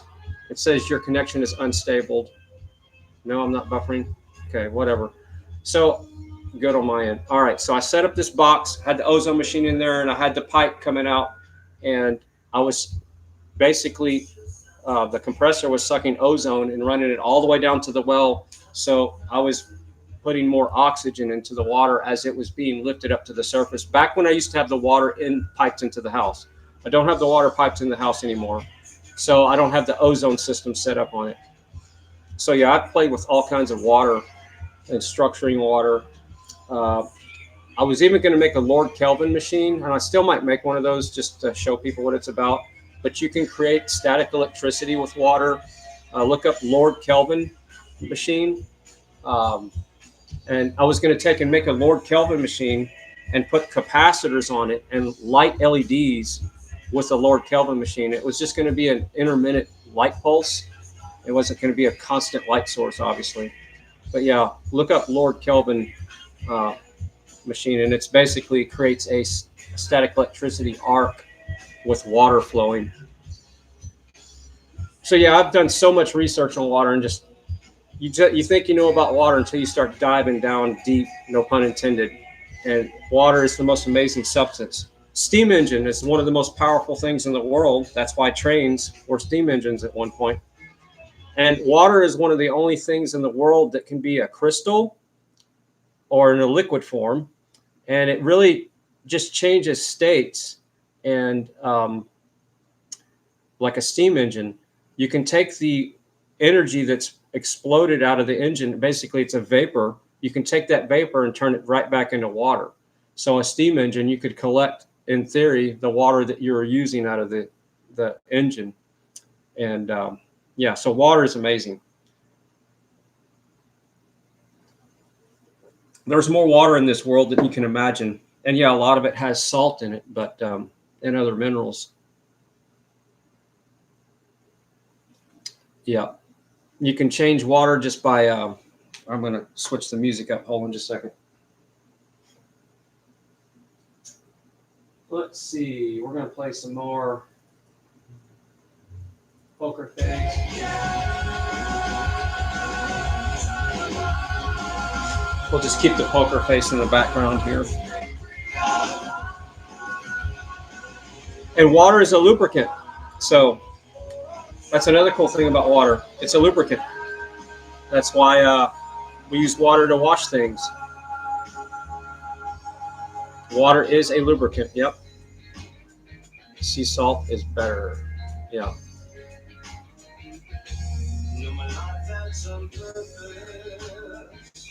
It's not a better lubricant than oil, but I'm saying it is a lubricant. Here's a good example. When you're peeling a potato or a sweet potato, you always want to wet it first. Wash it off and wet it, and leave it a little bit wet. So when you're peeling that potato, it works a lot better when you've got a wet potato instead of a dry one.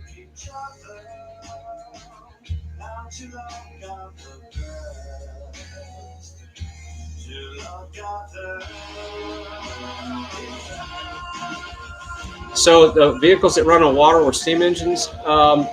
Yes and no. I think the guy that made the water car, of course they killed him. I think he was using a little bit different technology. I think he was on the fly using frequencies and electricity to crack the water molecule, because water resonates. The resonant frequency of water is like 2.4 gigahertz. How convenient is that for our routers to natively use 2.4 gigahertz as the resonant frequency for water? And that's how a microwave works. So it's just really high powered localized version of that. So microwave will not work without moisture. So it's based on exciting the molecules of water, which is the basic resonant frequency of water. And how convenient that routers are that. So that's why you want a router away from your bed. You don't want them very close to you. But I think that the guy that invented the water car that ran on that, cracking the water molecules, was focusing on those frequencies, resonant frequencies of water. I don't know exactly how he did it.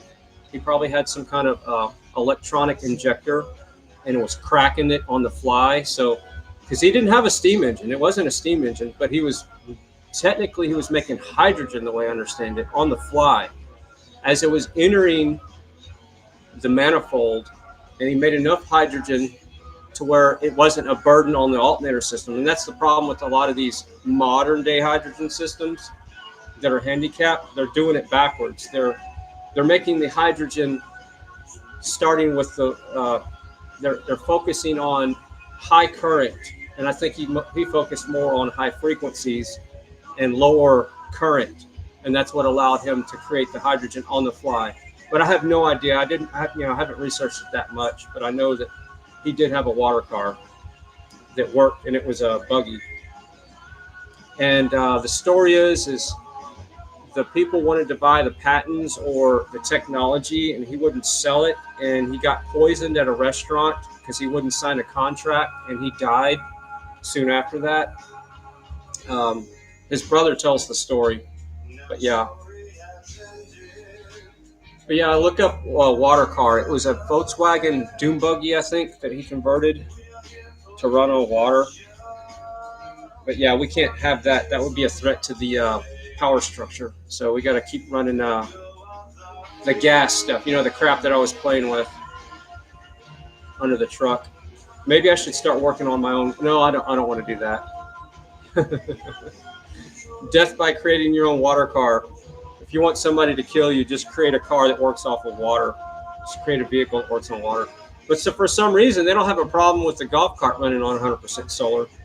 But if I were running it on water, now that would be a threat because, yeah, and the golf cart only goes, 20 miles an hour, and it averages 17 miles a day. So that wouldn't fit the normal trip to work. So it's not a threat to the system.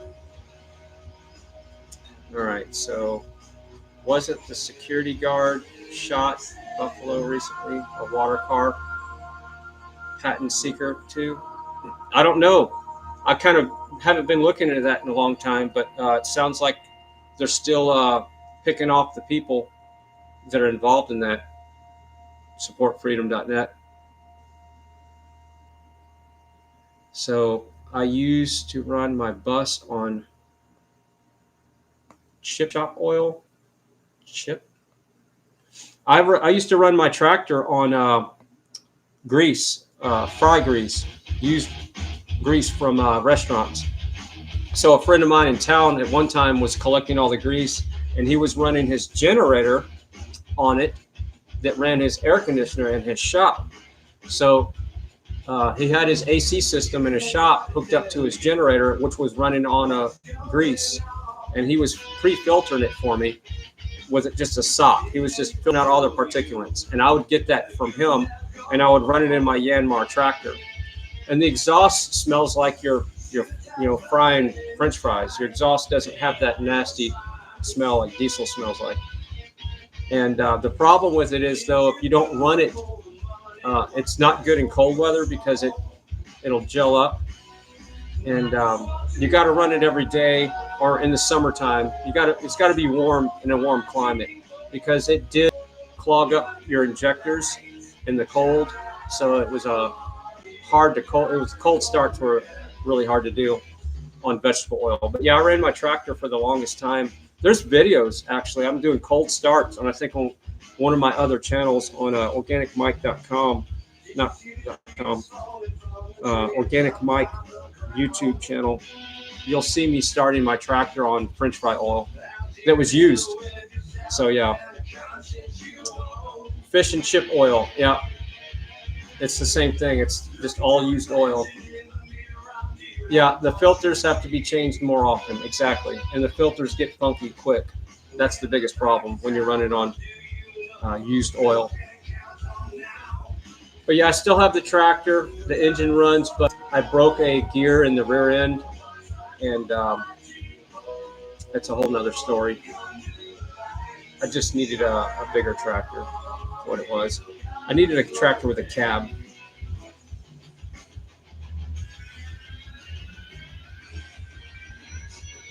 See, I've experimented. I've created HHO. I've done all that stuff. I've created vortexes and simulated tornadoes with electrical fields and jars, just to show that tornadoes, from my scientific experiments, are not hot and cold driven.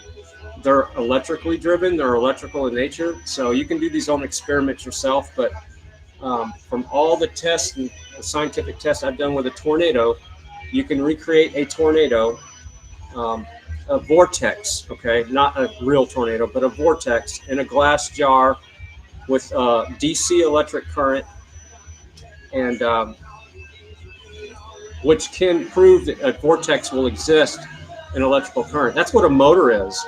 A motor is basically a vortex, but it's a controlled spin. So if you can have a controlled spin, you can definitely have a tornado with current. And think about the lightning that's coming down from these storms. Look at all the current and electricity that's there. You can't tell me that that tornado is not electrically driven. It's electrical in nature.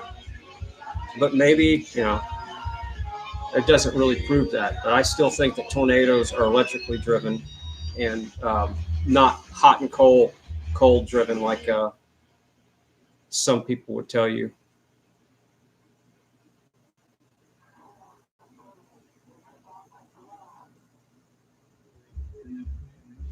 Have you built a? No. I thought about it. No, but I've seen a lot of people build them. Yeah, it's just one of those things that I've seen enough people do it that I'm like, okay. But I do want to build a Lord Kelvin device just to toy with the idea, because I was going to take it a step further and see if you could even charge a phone with enough Lord Kelvin devices, collecting energy with capacitors, and collect that energy to charge a phone or something. Just funny, or light up LEDs. We need to bring back the airship for travel. Well, my thoughts on that is we need to travel less.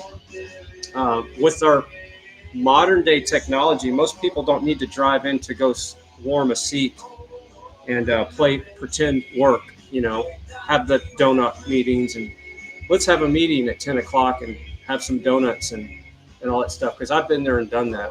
I lived that world for 20 years in the corporate world. Most people, now I had to go to work because I was in the networking, fiber optic, structure cabling. So my work was hands-on, building out knock rooms and IDFs and pulling cable and testing and auditing networks, IT work. All that stuff is pretty much hands-on. But most jobs now can be done off-site. The majority of them. But yeah, I think people need to travel less and make their environment their place that they're vacationing to, instead of spending $3,000 or $4,000 a year to find their happiness outside themselves, and just have to come back and work even harder to pay off your vacation that you just had. So, but that's just my thoughts on it. So I do my best to build my environment the way I want it and make it my vacation every day, my paradise. Whether it's the food forest I'm building around the property, just whatever. All right, so the wind's picking up. Let's see if we're going to get any rain.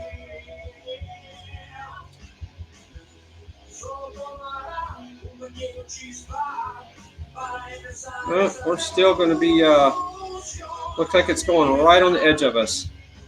It's kind of a bummer. I really did want some rain. I just don't want the lightning.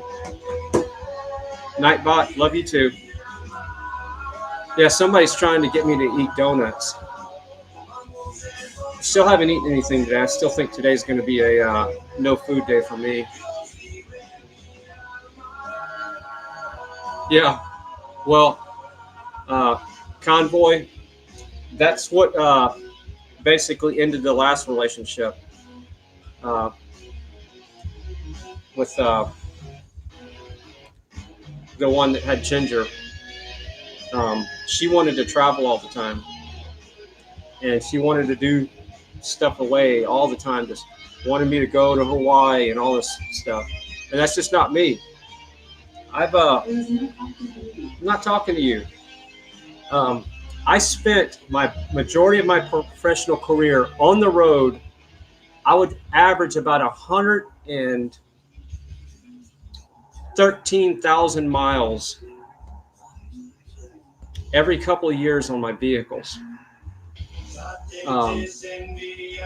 Lived in hotels, running service, I traveled my whole professional career, and there towards the end, I didn't travel as much, but then I was stuck behind a desk getting fat, eating donuts and tacos, and all the salespeople are coming in there, buy my product to put into your systems, because I was in the structured cabling business at the time. So I hate to travel now. I don't want to stay in a hotel. I mastered living in a hotel. I had a cooktop. I had my own shower heads. The first thing you do in a hotel room, you go flush the toilet, make sure that works. And then I always had my shower heads, so that wasn't an issue. I always replaced the shower head. They put the low flows on there, and you can't even take a shower with those low flows. And then you check the remote to make sure the TV remote works. Back in the day, there was just a remote for the TV, and that was it. So you check the toilet, if it flushes, the remote, and you pulled back the covers to see if there's any roaches. And that was the three most important things. And then I carried 2 or 3 different types of shower heads for the hotel rooms because they were always crap. And you got your channel locks. First thing you do is replace your shower head. Just don't forget it when you leave. So yeah, and then you have a cooktop on the counter. And what you do is you cook your food in the hotel. You put it on low, and when you come back in the evening, you got your food ready for you. Live that life. Hardcore for about 15 years. Hardcore 15 years. Lived in some places 3 months at a time, and then sometimes it was 3 or 4 nights at a time. So yeah, I do not like to live in hotels. I don't want to travel anymore. I traveled. I want to spend the rest of my life without the damn windshield in front of me. I think I've owned over 9 or 10 different vehicles and put a ton of miles on them. And then this, the Dodge that I have has like 186 or 136,000 miles. I can't remember. But yeah, bed bugs. There's bed bugs in a lot of these hotels. Yeah. And of course, you check to see if the phone works and all that. But that generally was an issue. It was usually the toilet wouldn't flush, the remote didn't work, or there wasn't one. Oh, and I also brought my own remote. So I had these universal remotes because usually you're traveling with somebody else and you don't want to ask them for the remote if they fall asleep or something. I got my own universal remote, so that wasn't an issue there either. So I had my own universal remote, shower head. I didn't have anything to fix the toilet because if the toilet wouldn't flush, you would just ask for a different room. But yeah, been there and done that. And I'm just not the traveling type anymore. That's just me. So yeah, that's what kind of that's just one of the things that really sealed the whole last relationship up. She wanted to travel all the time, and I didn't. Hey, what's happening there? We the people's lurking. Yeah, I was just checking the pressure of the fuel pump earlier. Now I'm just in the house on the laptop. Just stream of consciousness, and still thinking whether I should completely fast today. And at this point, I think I will. I am hungry. That's why I'm talking about food. Appreciate that, Nightbot, for putting supportfreedom.net. So yeah, if you want to see the live streamers out there, go check out the ones that matter nowadays. I'm not on there anymore, so you know. I'm a nobody now, which is fine. When you're not on supportfreedom.net, you're just kind of like you're second rate. And I'm fine with being second rate. It's okay. My ego's a little bruised there, supportfreedom.net, but I can handle it. I can handle the truth.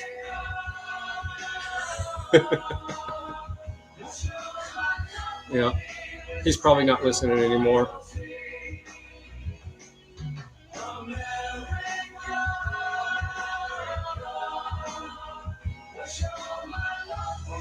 So you doing good there? Just waiting to reload, heading back to Wisconsin.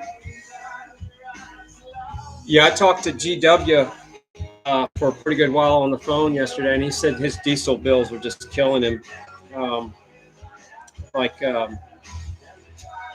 Last trip was $1,400 in diesel for his last load, I think is what he said. $1,400 just in diesel. Yeah, $1,400 in diesel. Pretty sure that's what we calculated. Yeah. And then he had to go back empty on one of his trips. So, you know, that's a lot of people don't think about when you're a truck driver. You don't, you know, if you're not hauling, it's on your dollar. And if you're not hauling something back to where you're going to get another load, you're paying that diesel bill for sure then.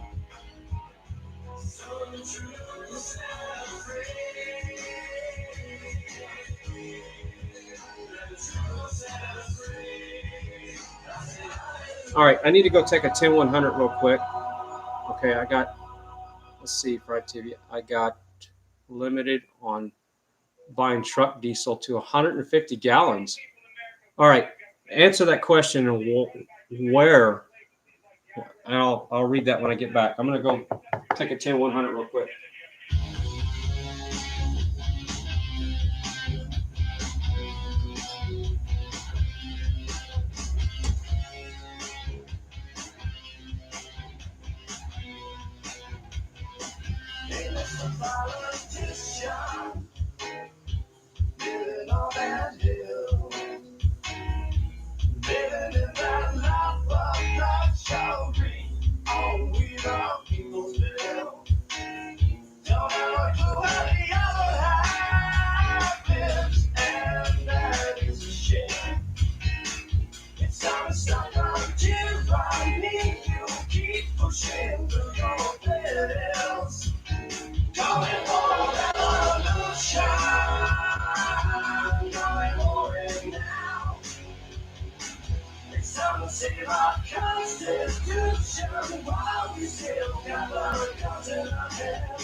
So has anybody else been limited about gas?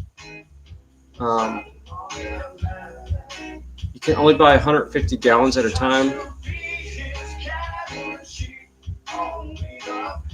So CAM says, Fry, you really got streamers up and running. Yeah, I did play a part in promoting people's channels, that's for sure.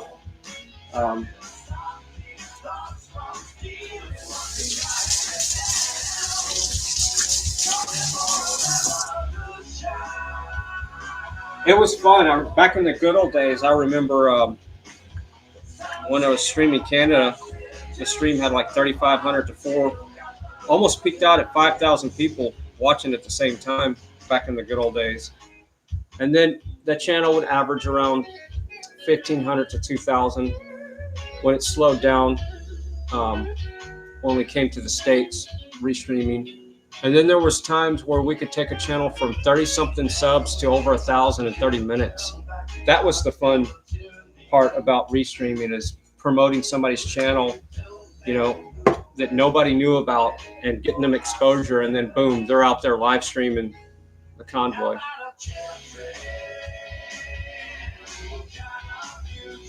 That was the fun part.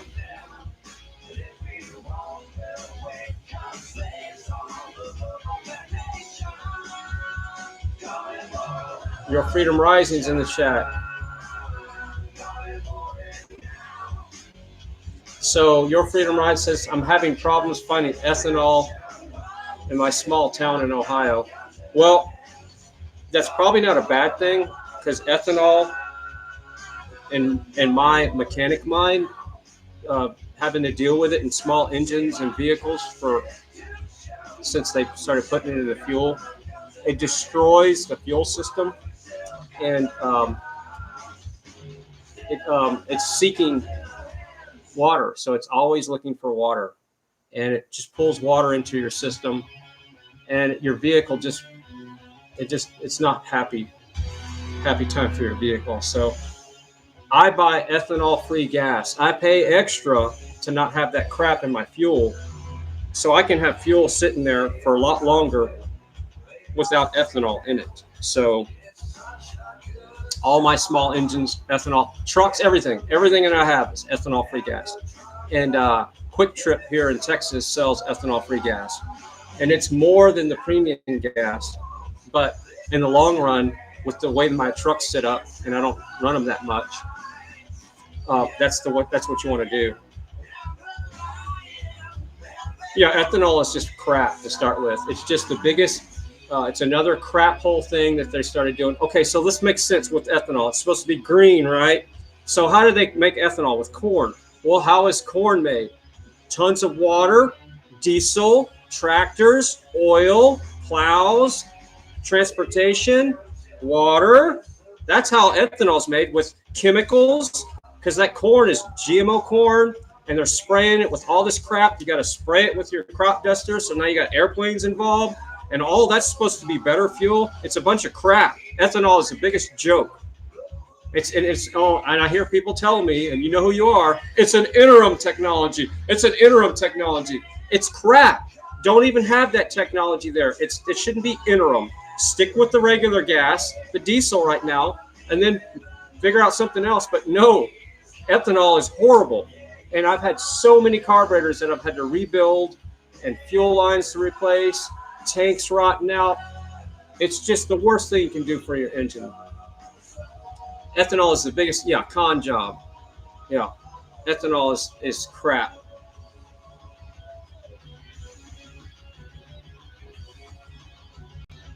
Yeah, I know that triggered me, but I get into these conversations because I know people that know people that are in the ethanol, and we have these discussions, and they do get heated, and I'll just keep it at that. I know somebody very close to me that knows the ethanol people, and absolutely hate ethanol. What it's done to fuel systems and vehicles. So I'm going with my second glass of water here. We're going to structure this water too, right here. So today's a cleansing day. We're going to structure our distilled water here while we're listening to Poker Face and doing our best not to drip it. That's the only thing about this setup here. Make sure you pour the glass with the water in it into the other glass. Make sure you don't pour an empty glass of water into the other glass. Okay? So make sure your glass is full before you pour it. I know. We're just having a little fun, aren't we? I've been in one of those moods all day, and I'm just trying to do my best to shift my energy. And we're working on it. It's one of those days where you want to wake up listening to the song Addiction by Skinny Puppy. And go check out the song Addiction by Skinny Puppy. You'll see what I'm talking about. So we're going to structure this water. I'm going to get back to chat here. There we go. It's all is well now.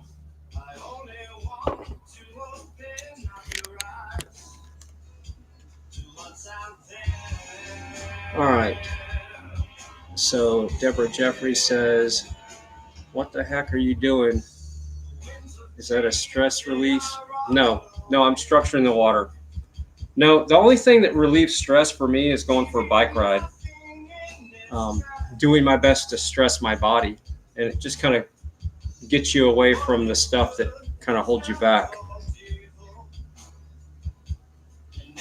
Okay, so We the People of the Gas Tank Project, I just tested the fuel pressure, and 0. Even though when you turn the key forward with the line open, fuel flows out, no pressure. So it's obviously the pump. So I'm going to have to, here's my plan. I'm going to take my old filter, I'm going to adapt a hose to the outside of it, and I'm going to hook up the old filter, and then I'm going to run a line to my Dodge, and I'm going to park the Dodge right beside the Suburban, and I'm going to take a battery, and I'm going to hook it into the circuit to the fuel pump. I'm going to disconnect it from the truck, so the fuel pump will be, the pigtail will be hanging down, and I'm going to tap into the positive and the negative, and I'm going to see if it's enough pressure to pump it out of that line. That way I don't have to siphon the tank and pump it straight into the Dodge truck and fill it up. and it will be filtered gas because I'll be using the filter. And I'm going to go that route to get the gas out of the tank. Then I'll drop the tank and replace the pump. It's a Chevy. It's a 91 Chevy. It's the Suburban, the black Suburban, the one with the 10-inch lift.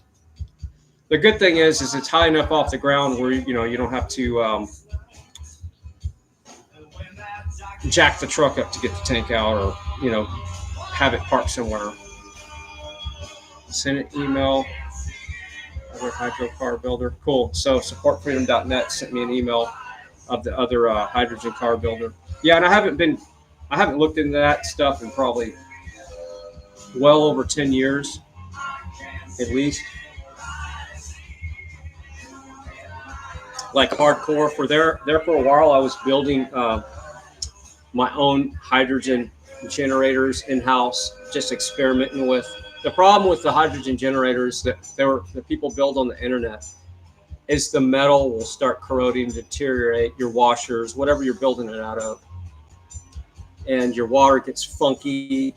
You always got to change your water. It's just the systems are just not there. And they draw so much current too. So yeah, if you're building a system, you think, oh, okay, I'm getting better mileage on my vehicle. Well, no, technically you're not. You might be having a better fuel burn because you're adding more oxygen to your fuel, your combustion chamber, but you're putting more stress on your alternator. So you're technically dragging down your engine more. So there's really no net gain on the systems they were building 10 years ago. Now the stuff that they're messing with today, it's probably way different than what I was experimenting with 10 years ago. So I need to check it out.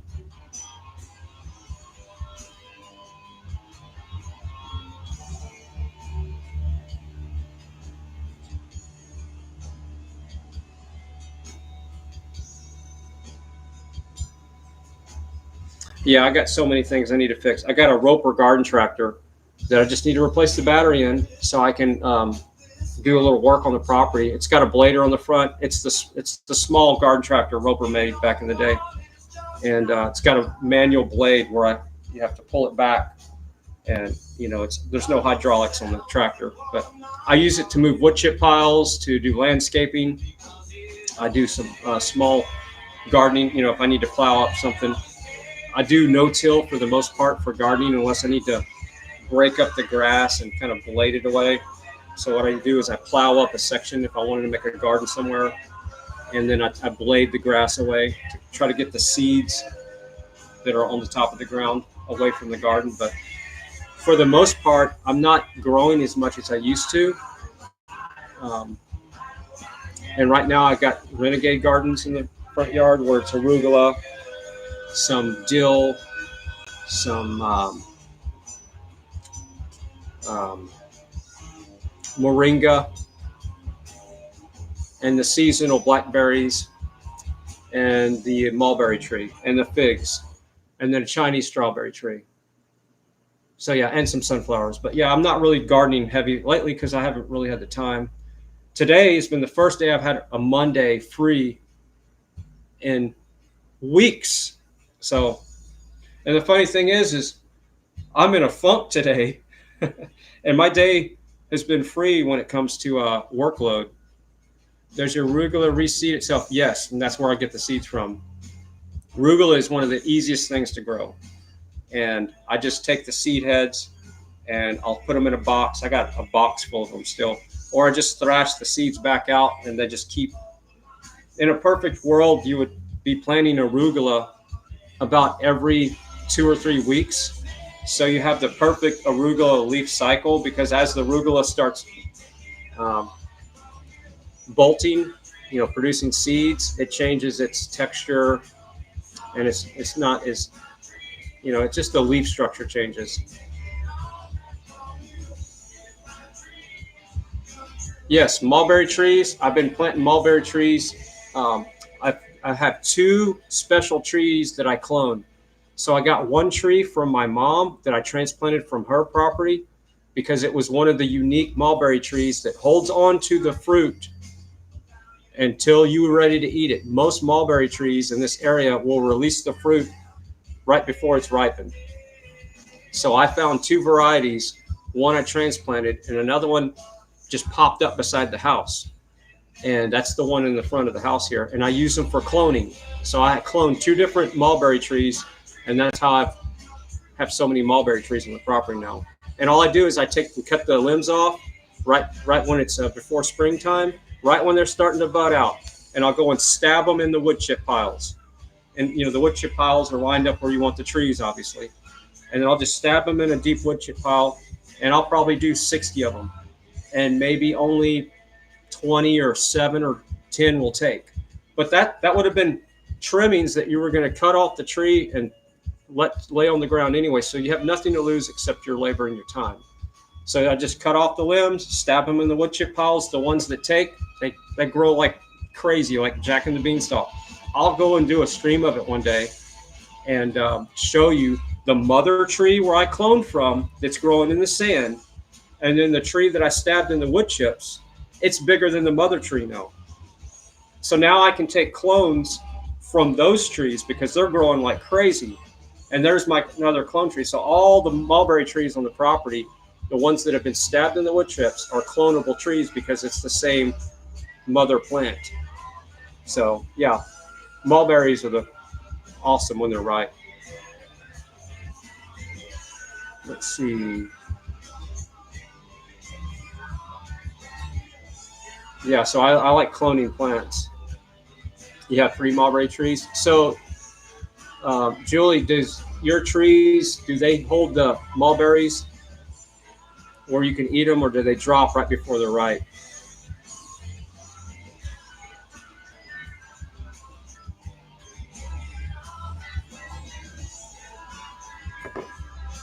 I really need to get to work.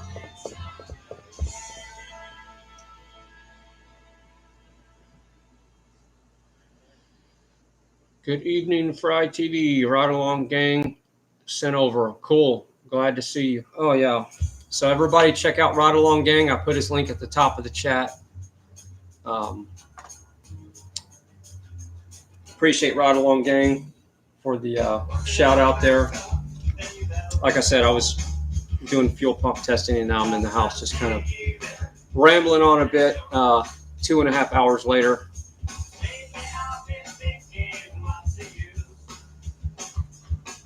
And we're listening to some Poker Face in the background. A CD that they mailed, snail mail 15 years ago, and I finally opened up the CD art poster in there, and it was a little treasure. A little present fell out of it, this deception dollar. So if you don't know what a deception dollar is, go to deceptiondollar.com. And they change over time depending on who the master in chief, the power that shouldn't be, is manning the throne. But the pictures will change, but the tyranny always stays the same for the most part. So Convoy says, I'm off to bed. Thanks for another interesting live. Convoy, what part of the world do you live in? You're going to bed so early. Are you, where are you at? Because it's 6 o'clock here in Texas. But good night. Good night, all. And don't forget freedom. Yeah, that's what we're working on here. That's what I've been working on with my own personal life, too, is to have as much freedom as possible. 1 a.m. Wow, yeah, it is late. Germany. Wow. All around the world. That's cool. Yeah, you should probably get some rest. Don't do like me. Stay up till 5 in the morning. Missy Creatively's in the chat. I just missed that. Hey, what's happening? Yeah, I was testing the fuel pump on the truck and just brought the laptop in the house, and I'm just kind of in the kitchen. We got Poker Face music in the background. And I'm drinking some structured distilled water to clean my body some more. It's good stuff. Germany is 6-hour time difference from Eastern time.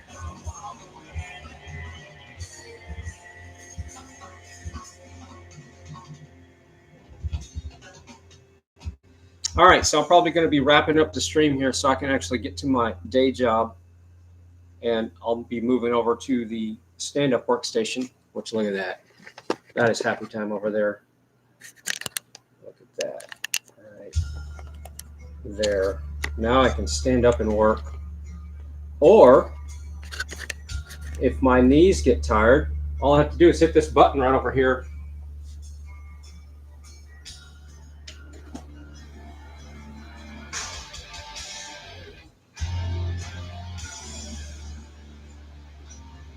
And then I can pull up my chair. And that's the new streaming setup.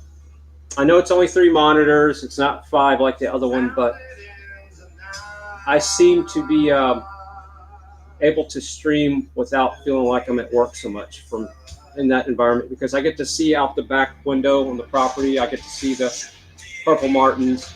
So yeah, it's a cool setup.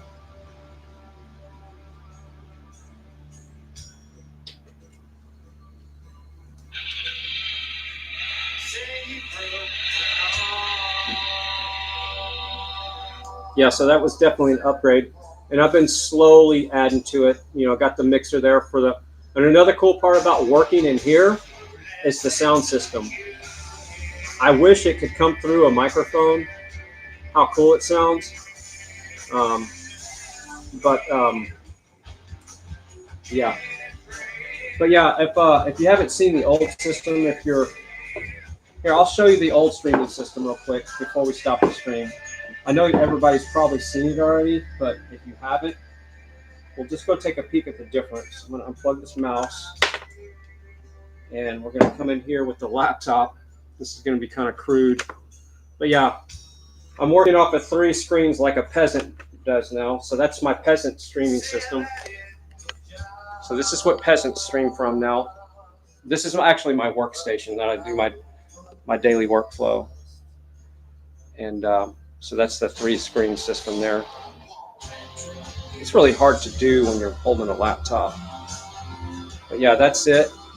And that's the new system. But it's in the living room. And see, I got the view right out the back door of the Purple Martins. You can't see it because it's too bright still for the camera. But maybe if we get closer. Yeah, see the Purple Martins and the solar golf cart. So that's my view from work. And here's the old system. So we'll just sit right back down here where we used to stream from. Just put you down here for a second and come over here. And this was the old system here. And I haven't really turned it on much. So there's the mixer, the LED keyboard. It's where I would hold my phone. There's the camera. So there's the it's a better camera on this system than the other one, but it doesn't matter because I'm still anyway. And then here's the here's all the screens. So we got one over here. That's the one where I would have the notepad and other websites opened. And then the top screen was supportfreedom.net when I was restreaming. That center screen is a 55-inch. And then there's 2 screens down here, the left and right lower screen. You can't see it because they're all dark, but trust me, there's a lot of screens on the streaming system here. And I might start streaming from here. Yep, just like old days. Eventually, but I don't know. I don't have the sound system in here. I can't stand up. So when I get here and stream, I feel like I'm stuck because I have to sit. And I cannot stand sitting. I really hate sitting. And I was sitting for 12 hours a day or more, sometimes 16. So yeah, this system in here, I don't know what I'm going to do with it. But it's a fun place to be, but I need to rig it up to where I can stand up or something. I just don't like sitting on that couch all the time. I just can't stand it. So yeah, the new living room setup is way better when it comes to me not feeling like I'm stuck, in that corner. And another thing is you're stuck in that corner and there's just the walls on both sides of you. So I'm plugging this laptop back in here. Give me a second. And I'm closer to the kitchen. Not that I eat much at all. Haven't even eaten anything all today. So yeah, we can just watch me in the mirror there. There I am. Got a mirror there. We got a mirror there. That's kind of a cool shot. Yeah, I have this thing about mirrors to make the house feel bigger. I went through that phase to where it's a small house, so I started putting mirrors everywhere. And it's really cool once you start putting mirrors around your house. I know a lot of people are freaked out about mirrors, but when you start putting them around your house, the things you can see around your house by looking at another mirror, because that mirror will be looking at that mirror. So like when I look at that mirror right now, I can actually see out the front of the house just by looking in that mirror without looking through the actual window that it shows me that I'm looking through. So it's really kind of a cool thing. And then you can take one of these things and have some fun. So you can take your laser pointer and you can start using your laser pointer. One time I used to do this stuff, and I had all these I'd buy these little makeup mirrors, and I would break them out of their plastic, and I'd put them on these little tripods that I made, and I could shoot a laser, this little this green laser. I could take this laser and shoot it all around the house just from one point. I could send it all the way in the weirdest part of the house just with the mirrors. So it was just crazy stuff like that.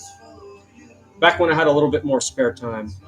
But today, I've had some spare time to work on stuff. So maybe my time karma is changing again and I could start streaming more. So let's hope that stays that way. You see, I'm hitting that mirror right there. So I can hit this mirror right here and it'll hit that other mirror. You can't see it, but I'm hitting the mirror in front of me. It's hitting this mirror right back here. It's hitting that mirror right around here. And then that mirror is hitting the front window. So that's really cool. See, right there, I'm entertained. Boom. Don't need to go on a road trip. Don't need to go on a vacation. Just break out the laser pointer and make some tea, turn on some music, and it's happy time. All right, so I'm going to stream our 4th of July this year, is what We the People says. Cool. Yeah, there's some people that have been wanting me to restream some stuff lately. And like I said, today was the first day I had a chance to really feel like I could work on the truck or just see if the fuel pump was really bad. And I've had spare time, and I'm kind of digging this whole, hey, I got 5 seconds to do something concept. All right, well, if there's no more questions about anything, I know some people wanted to know about my personal life, but the Doe Show was asking about my personal life, and I said, if you put donuts in the chat, you can ask whatever you want, because that's more important than anything, right? What's going on in Mike's personal life? Everybody's got to live vicariously through somebody, right? Yeah. So yeah, all the relationships that have, quote, not gone the direction that I would probably have hoped them to go, we're all still on good terms. So I never burn a bridge, or I do my best to ease out of a situation if it's not going to work for both of the people. So that's one thing you never want to do, is you never want to just, cut ties and leave with any kind of anything bad. So that's what my main goal is when I get to know people and I get real close to them. You never want to, whether it's male or female, you never want to end a relationship, period. But you definitely don't want to end by burning a bridge. So that's just a little tip there, because you never know. And you also, okay, is that hail? I hear something hitting the house. I'm going to go check here. Hold on a second.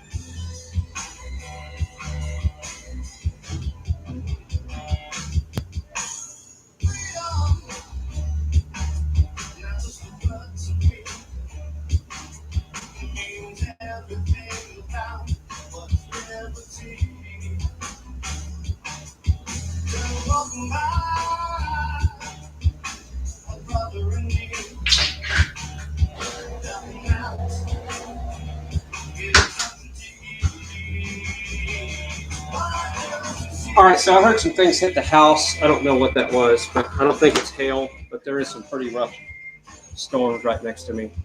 Hey, Katie. All right. Would that mic be a good price? No, Katie, I'm trying to collect less things at this point, but I appreciate the thoughts. But yeah, that's a good price if it was a working mic and somebody needed one. Because I know back in the 70s when I bought mine, that D104 CB acoustic mic, it was well over $100 back in the day in the 70s. So those things can go for a pretty penny. But yeah, I'm trying to kind of, I even had thoughts today where it's like, I just want to get rid of all this stuff and just, and not have anything tie me down. But then I would have to travel again, and I don't want to travel. So it's just, I go back and forth on that. But I do have a paradise here, even though it's a small house. It's a great lifestyle if I'm not working all the time. And I'm doing my best to not be such a wage slave, because people think, oh, you work from home. Well, see, I have to start my work when I start my stream now. And so, yeah, you still have to work and you have to be disciplined. So you can't just, turn on Netflix or whatever. Yeah, me too. Your personal life isn't none of my business, and I'll never ask about it. Yeah, well, a lot of people want to know. So that's what drives reality shows, and a lot of people are into that. And I don't care. If you feel like you need to live vicariously through me, whatever. But yeah. But a lot of people are into other people's business, and that's the way they are.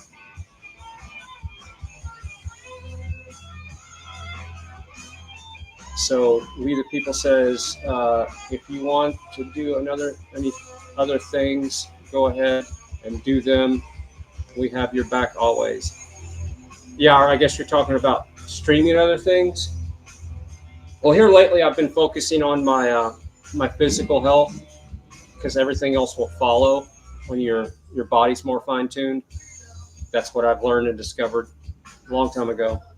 So I'm getting my body as clean as possible so I can have the cleanest thoughts as possible. So that's what I've been literally working on for since I stopped restreaming full time, the convoy stuff. And it looks like I kind of got burned out. Perfect timing for being burned out, because things kind of ended not the way I wanted them to, and it kind of got divided and messy.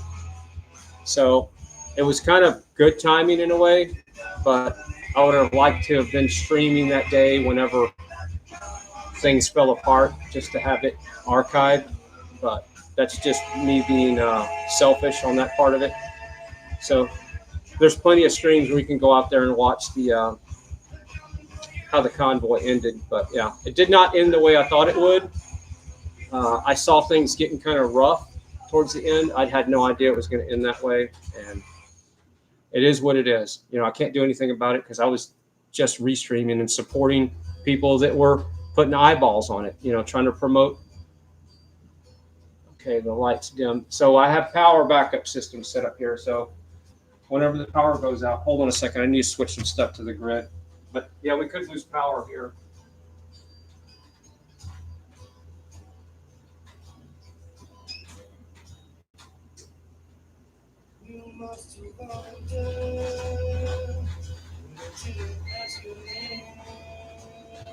All right.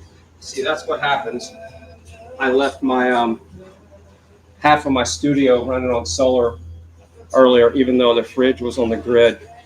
So it pulled down my battery pretty low. So now I don't have reserve backup power on that part of the house. That's why I just gotta, and see, I need to install that transfer switch and automate the other part of the house. I have most of the house automated to where it's scheduled to switch back and forth if I forget, but that's the one part that I have not automated yet. So I have to remember to switch it.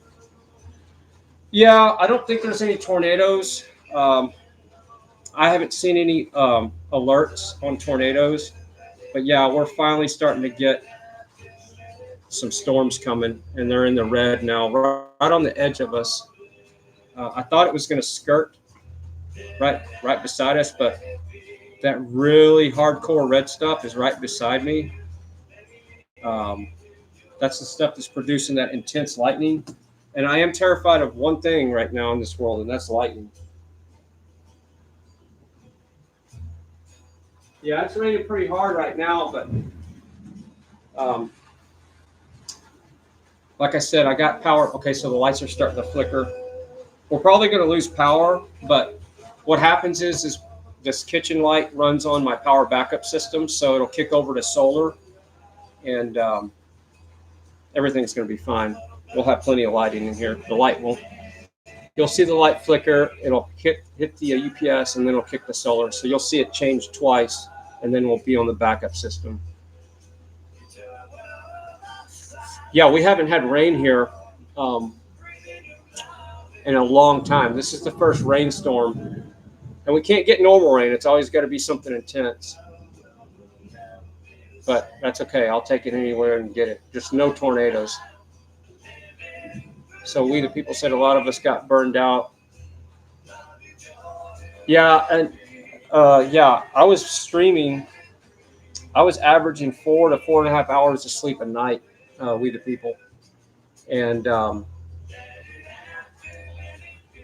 you know, dealing with my daily life, my daily workflow, normal stuff, and I didn't miss a day for from February 11th to the day I stopped restreaming. I didn't miss a single day, and I think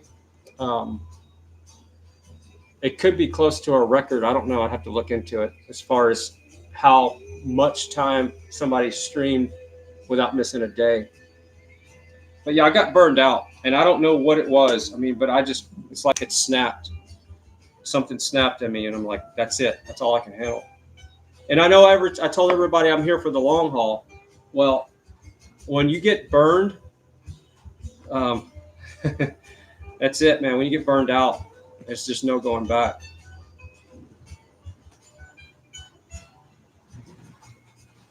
And I put $800 into that streaming system in the studio there, between monitor upgrades and other equipment. And I don't use that system anymore.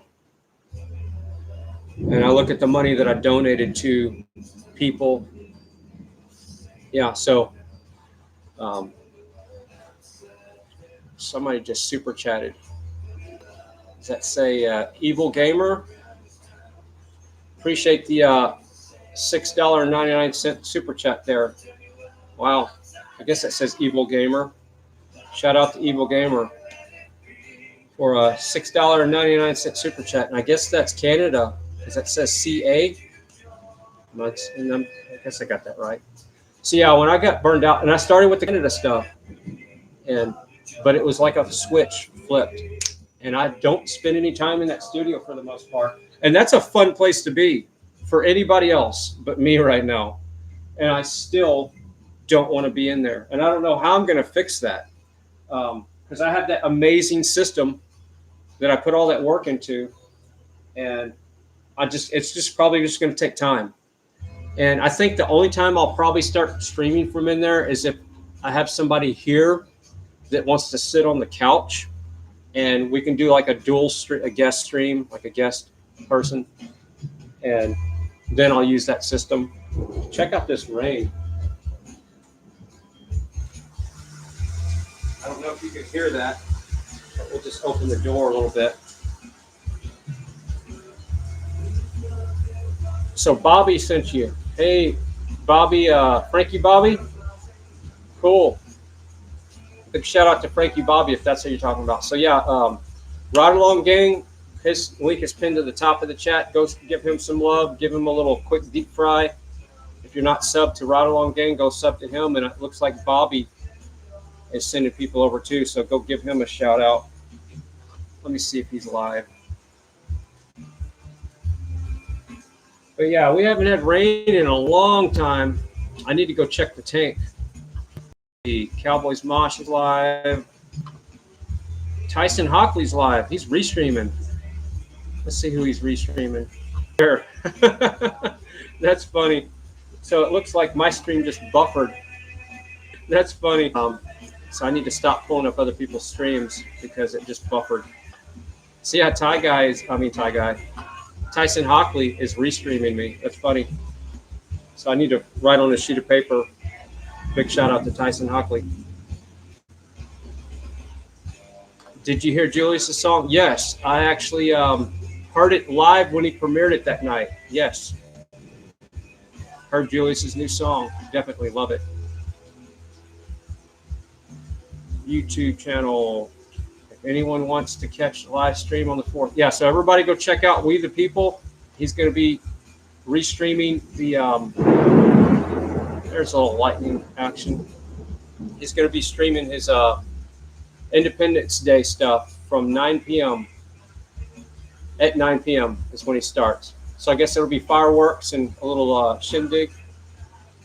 Did you hear? Okay, so Birdie to tweet said, did you hear the 4th is supposed to be interesting? There's all kinds of stuff that's going on with the 4th. Text message from the guy the head singer of Poker Face, when I called him yesterday for the first time in 15 years, and I should have called him a long time ago. But he's doing. They're going to be playing at. Let's see. I'm going to put this website on there, and this is where they're going to be playing July 4th, 2nd, 3rd, and 4th. So we're going to go to that website. I'm going to put it in the chat. So there's all kinds of stuff going on. So it's Freedom, PALOOZA. Is that freedompalooza.com? Is that what we're doing here? Freedom. It would help if I put a D in freedom. This keyboard could be a little messed up since the gasoline got on there, but let's hope that kind of goes away.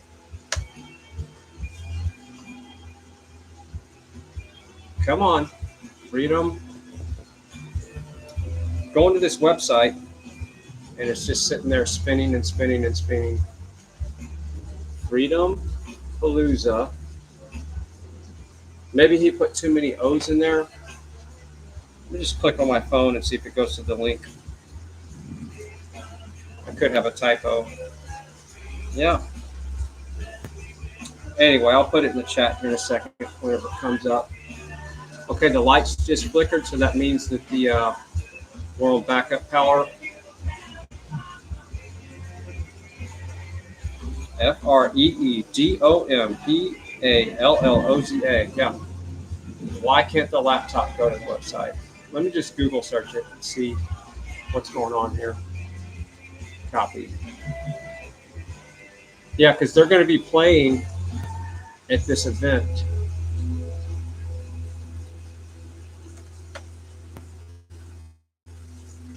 There we go. Yeah, I Google searched it. It works fine. So maybe it didn't like the HTTP colon.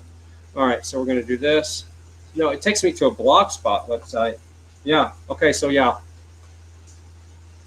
The URL he sent me does not work. So I'm going to put this in the chat. And that's where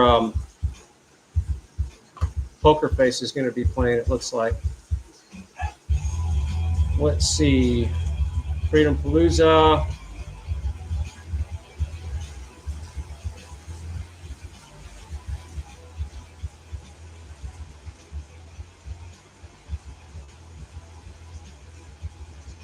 I'm just trying to see that how long their set's going to be. Well, you can check it out on their website. Oracle Broadcasting. Wow. I know the guy that owns that network. Doug Owens runs Oracle Broadcasting. Small world of truthers. Yep, poker face is right there. So yeah, check out that link I put in the chat, and those guys are going to be playing. The ones that you're listening to right now will be playing there. So if it's close to you, go check it out.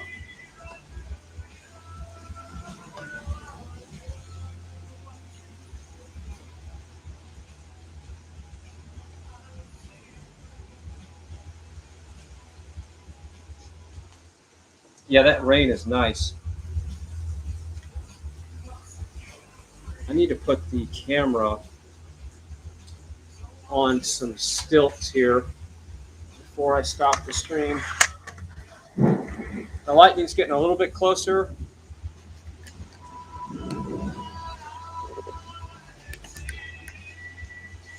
There, that's a little better. Yeah, that's about as close as I'm going to get to the old studio right now. As I'll let it be in the backdrop of the stream. So the mic's picking up the lightning pretty good. Yeah, and that one wasn't close. This house has had some direct strikes on the power lines, and it's just, about 3 or 4 years ago, just destroyed about $3,000 worth of AV equipment and routers and switches and crap. And I haven't replaced any of it. I've just pieced things back together just because I'm just kind of waiting for another strike. And Ride Along Gang's in the house. Big shout out to Ride Along Gang. Yeah, I got your link pinned to the top of the chat there because I saw earlier today. Somebody actually sent me a link to your channel. Said, "Did you see this?" I was like, "What are you talking about?" And it was a screenshot of your chat, giving Fry TV Now a shout out that was pinned up on the top of the link there. So appreciate that. And I had your name at the top of the chat on my original stream that crashed, that I never got started when I was testing the fuel pump. But now your link is up there still, though. So everybody go check out Ride Along Gang. I'll put his link in the chat. I don't know if you're still live. Of course, I got the door open with one of the window units on. That's a little counterproductive. Let's see, is Ride Along Gang still alive? I'm going to have to go on my history. Because I heard you say earlier that you're getting up at 4. You're going to be doing a early stream, or did I mishear that? Let's see.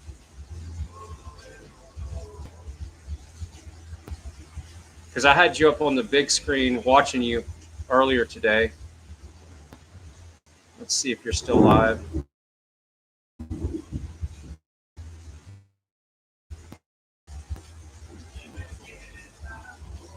Nope, you're not live. That probably makes sense that you're in the chat room because you'd be driving and live in the chat, and that would be hard to do. No. Here.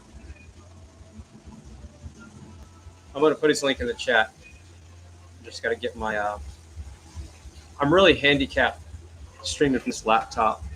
It's wireless. It's just, I don't have my Ethernet. Of course, I could hook up the Ethernet real quick, but I had no plans on streaming this long. All right, where is my tab? Here we go. This is Ride Along Gang's link. Go sub him up if you're not. No. Is that the channel name? The URL is different. Yeah. All right. I thought it used to say Ride Along Gang on the URL, but maybe not.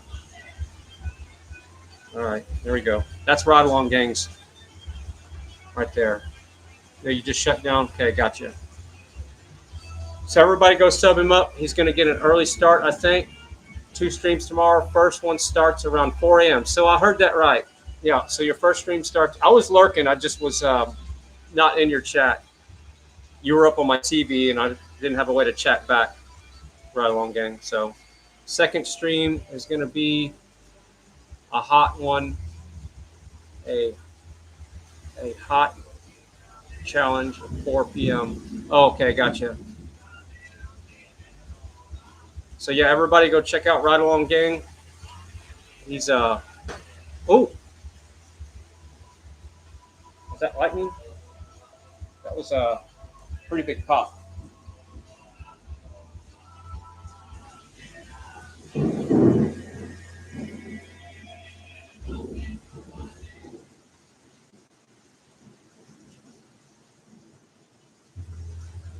The humidity is getting pretty high in the house. It's going to make everything work a little extra overtime. Yeah, I heard something crack out there, and when lightning gets really close, it'll have that crack, but there was no, so it's probably something that just cracked, like a limb or something that fell over. Yeah, I'm a little bit on edge when it comes to lightning because I've been in a house that's been struck so many times. I grew up in a house that would get struck direct hits to where when it hits, you lose your hearing, your ears are ringing, fireballs are coming out from appliances, the dryer caught on fire. Yes, all those stories. You're running out to the semi truck. Back when my dad was a truck driver, looking for a fire extinguisher, and then that thing's empty when you bring it in the house. You realize it's already been used, and try to put the fire out. So then you go run back outside. You slip on the porch, going to get the water hose. You turn the water hose on full blast. This is real stories. You're running in the house with the water hose. Then the floor is wet. You slip on the floor. Yeah, when you're a kid, you get all excited. You're not thinking right. So yeah, been there and done all that kind of crap to put the fires out. And then the electrical fire is just going up the wall, so you can't get the fire put out in the wall. But the house didn't burn down, but you get the clothes put out because the clothes catch on fire. You get the surface stuff. We had a direct hit one time where it blew up the vent hood on the stove, and that caught on fire. I could tell you some stories about lightning strikes in a house because when I grew up on a farm, we lived out in the black prairie. It was prairie. It was just a plain, just no trees, nothing. And my dad had this 80-something foot tall, I don't know how tall it was, 60 or 70 or 5. It was a really tall antenna for CB radios, right? And it was a lightning rod. So the house gets struck all the time. And direct hits. So yeah, I that's why I'm really shaky when on the edge when it comes to thunderstorms. I've always been that way. I at one time built a Faraday cage in the house, as crazy as this sounds, for lightning storms. But I've since grown past that. I don't have it was a comm rack, a communications rack, an HP, one of those deep racks that have, enclosed all the way around. And I built an insulated chair inside there, and the rack was grounded and everything. Yeah, see? And you thought I wasn't crazy. But I don't have the Faraday cage in the house anymore for the lightning. And that's just what I don't know, PTSD when it comes to lightning or what that's called, but yeah. And then this house wasn't a direct hit about 2 years ago, but it hit the transformer 2 or 3 houses down, blew it up in pieces, and blew all of our fuses. They had to replace 2 transformers and all the fuses all the way down the line, and replace the line because it broke the line. It was a direct hit on the line, that close. And I don't know if you've ever been in a house that's had a direct hit, but you'll never forget it. Your ears won't forget it. And sometimes this lightning is a lot closer than it is. I will wear ear protection just because when your house does get struck, you lose your hearing. And that's one of the most traumatic things is you can't hear after a lightning strike. All you hear is ringing. It's like a gunshot going off next to your head, but louder. So imagine that. Imagine somebody shooting a shotgun off beside your head, but it's way louder than a shotgun. You just can't imagine it unless it happens to you. And yeah, that happened several times as a child growing up in a house with direct hits. So that's why I'm always a little bit on the edge when it comes to lightning storms. Yeah, the old style lightning rods,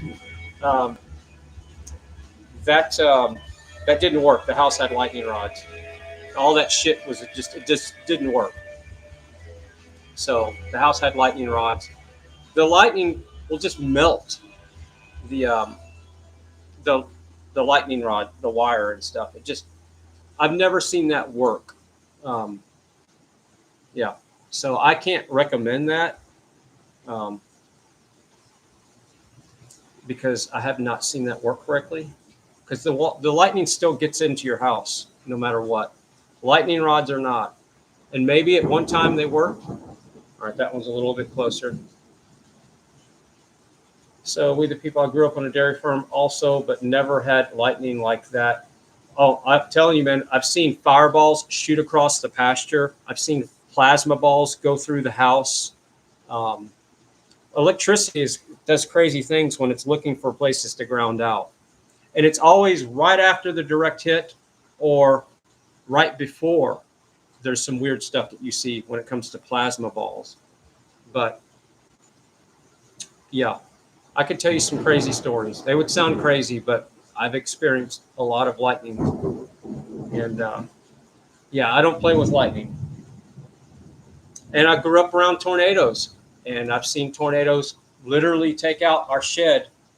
I was sitting there at the back door and watched the tornado, 150 feet away, take off the back part of the shed. It was an F1, but it still was a tornado. And this had this house I grew up in had these sliding glass windows, and the windows are just the sliding glass door, and the doors just buckling. Just your ears are changing pressure, just all the fun stuff that comes with tornadoes.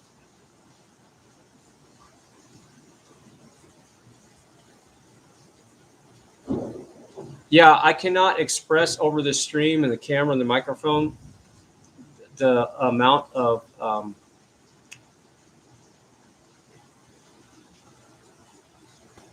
terror.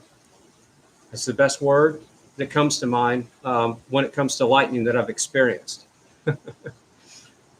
So yeah, I'm always on edge when it comes to thunderstorms. But I'm doing my best to let that go. Like right now, I'm fucking calm as I can be, even though I dropped an F-bomb when it comes to what's going on outside. Because generally, when I can tell when the lightning gets closer, so I kind of change modes real quick when I know that it's getting closer, because you can tell the hits will get closer and closer, and then the next one's coming. I've had lightning strike a tree on the back property, and it blew up the tree, killed the tree. I think we've had 2 direct hits, and one of the trees died, because when it hits the tree, it swells up the tree immediately, and it just fries the tree, and the tree dies instant. Weeks later, it's dead. But somewhere I have pictures of that where it strikes the tree direct, and the trunk will swell, the bark cracks because it just swells the trunk, because the tree heats up instantly with the water in it, because the tree is a good grounding rod, so it's looking for a good ground. Yeah, I've had a lot of tornado experiences, even in this house. I've lost the footage, but I had one year a tornado come right through the back of the property, closer than any of the other ones have been. And that was pretty close. And watched it cut right across the property. And then another one went, which was odd to have one go the other direction. Usually the tornadoes come from right to left on the back side of the property, but we did have one where it went the other direction. But that's usually the direction they're coming from. Probably 5 tornado experiences here. No direct hits except for, it got really close. And then out where I grew up, tornado took out churches and homes and our shed. Yeah, all those fun tornado stories. But this is not tornado. I don't think we got any tornadoes here. Let me check the radar. I don't see any hook echoes. Let me check one more time. These are just thunderstorms. Yeah, I don't see any hooks. And see, there was no leading wind with this storm, which usually indicates it could be tornado safe. and I don't have any alarms going off because I have my assistant devices set to warn me about warnings. You know, as much as people hate these things that listen to you, they do have their benefits every now and then.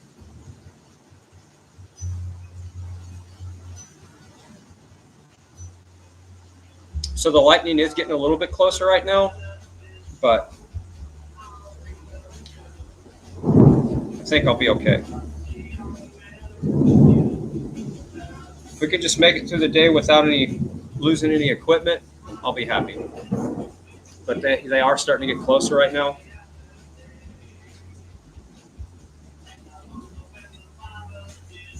And you're probably asking, well, how did your equipment get burned up when you got your stuff on backup power? It came in through the cable network. It came in through the cable network and fried up all the stuff that was hooked into the network.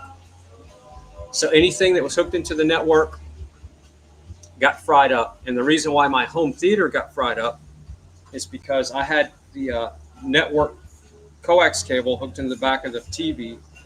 And so I had an FM tuner antenna that I was sharing. And all that stuff came through the coax network and the HDMI network. And I had HDMI splitter and an amplifier. And all that stuff got fried up. Home theater, network switches, all that. It came through the network. All the stuff that was connected to the power grid didn't fry up. So it crossed over from the power to the cable network because when the transformer blew up, the strike continued on down to the main line of the cable system, which is right below it. And that's where the power transfer was in. Because the fuse blew in the house before anything got destroyed. It blew that quick. So it blew everybody's fuses and it blew up the neighbor's transformer 2 houses down. So yeah. And generally what happens is if there were to be a direct hit right now, I have to go open up the gate and let the power company in because there's an easement on the back side of the property for them to replace the transformers. So I have to be out in the rain. If it keeps raining, I have to go out there in the rain and open the gate and let them mud run on the property and tear things up just to get the transformers replaced.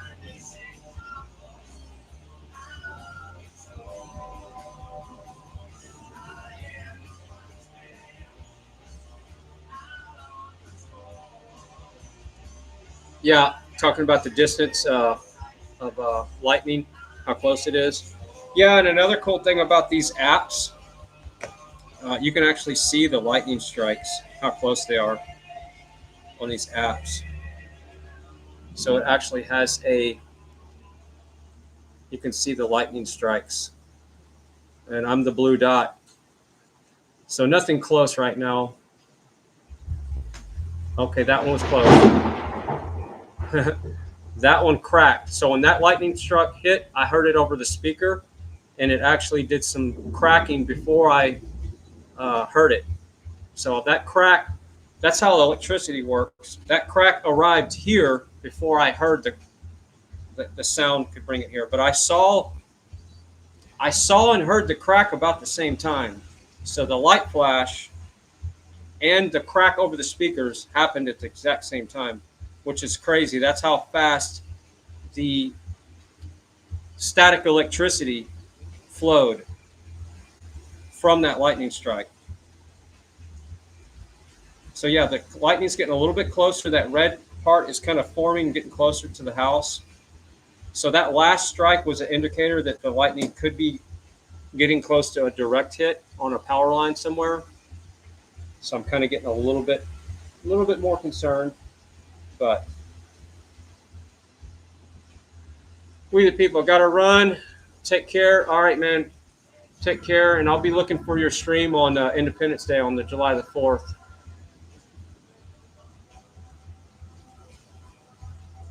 And I had really no idea I'd be streaming for 3 hours and 17 minutes, but I guess I'm putting off working, and I guess today is going to be a no-eat day for me. Yeah, I'm in the house, so I feel like I'm pretty safe. unless there's a direct hit where I'm standing, and then the stream will obviously end. But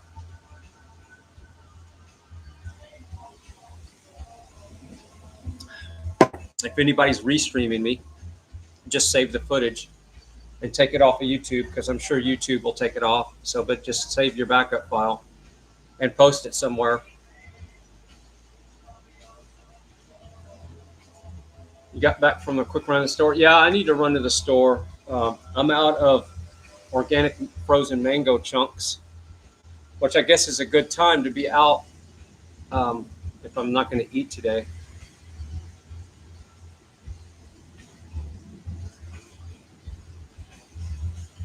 The wind's picking up a little bit, but that's just downburst from the storm. There's no tornado action. I think the worst is starting to move past. Let me see.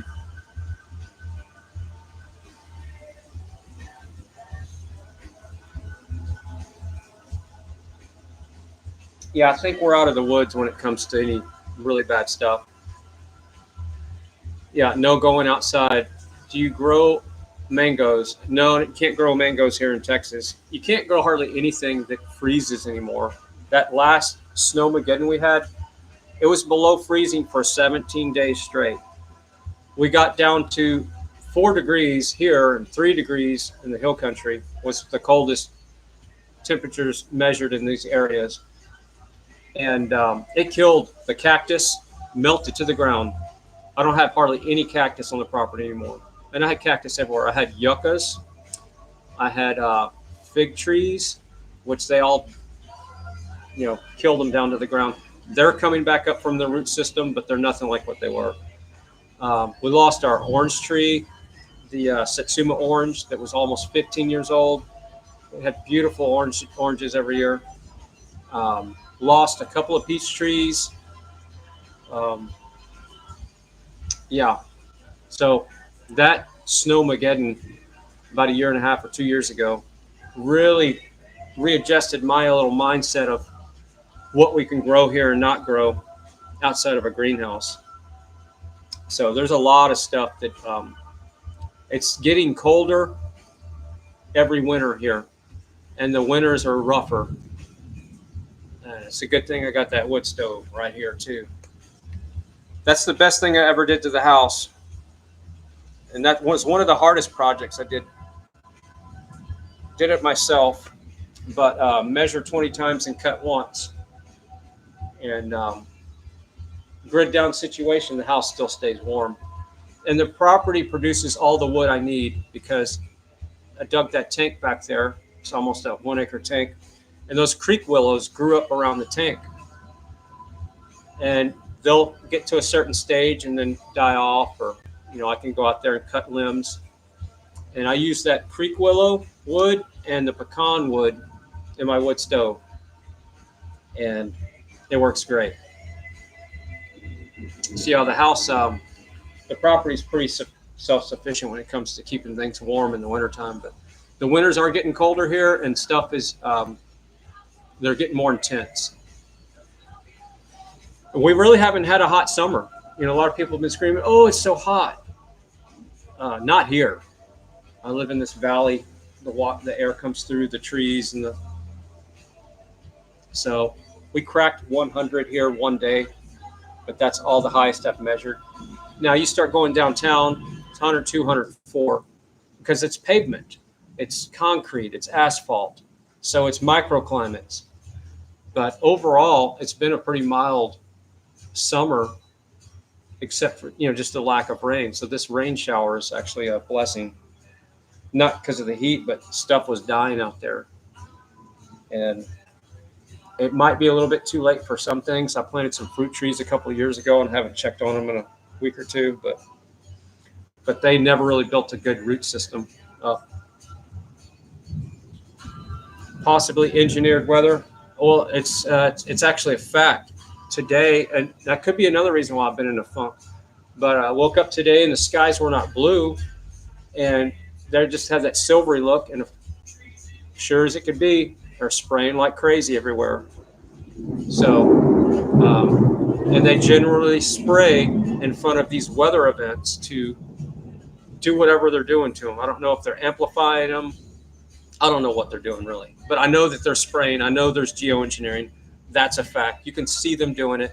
You can take an app like your flight apps, your tracking apps to track commercial airliners, okay?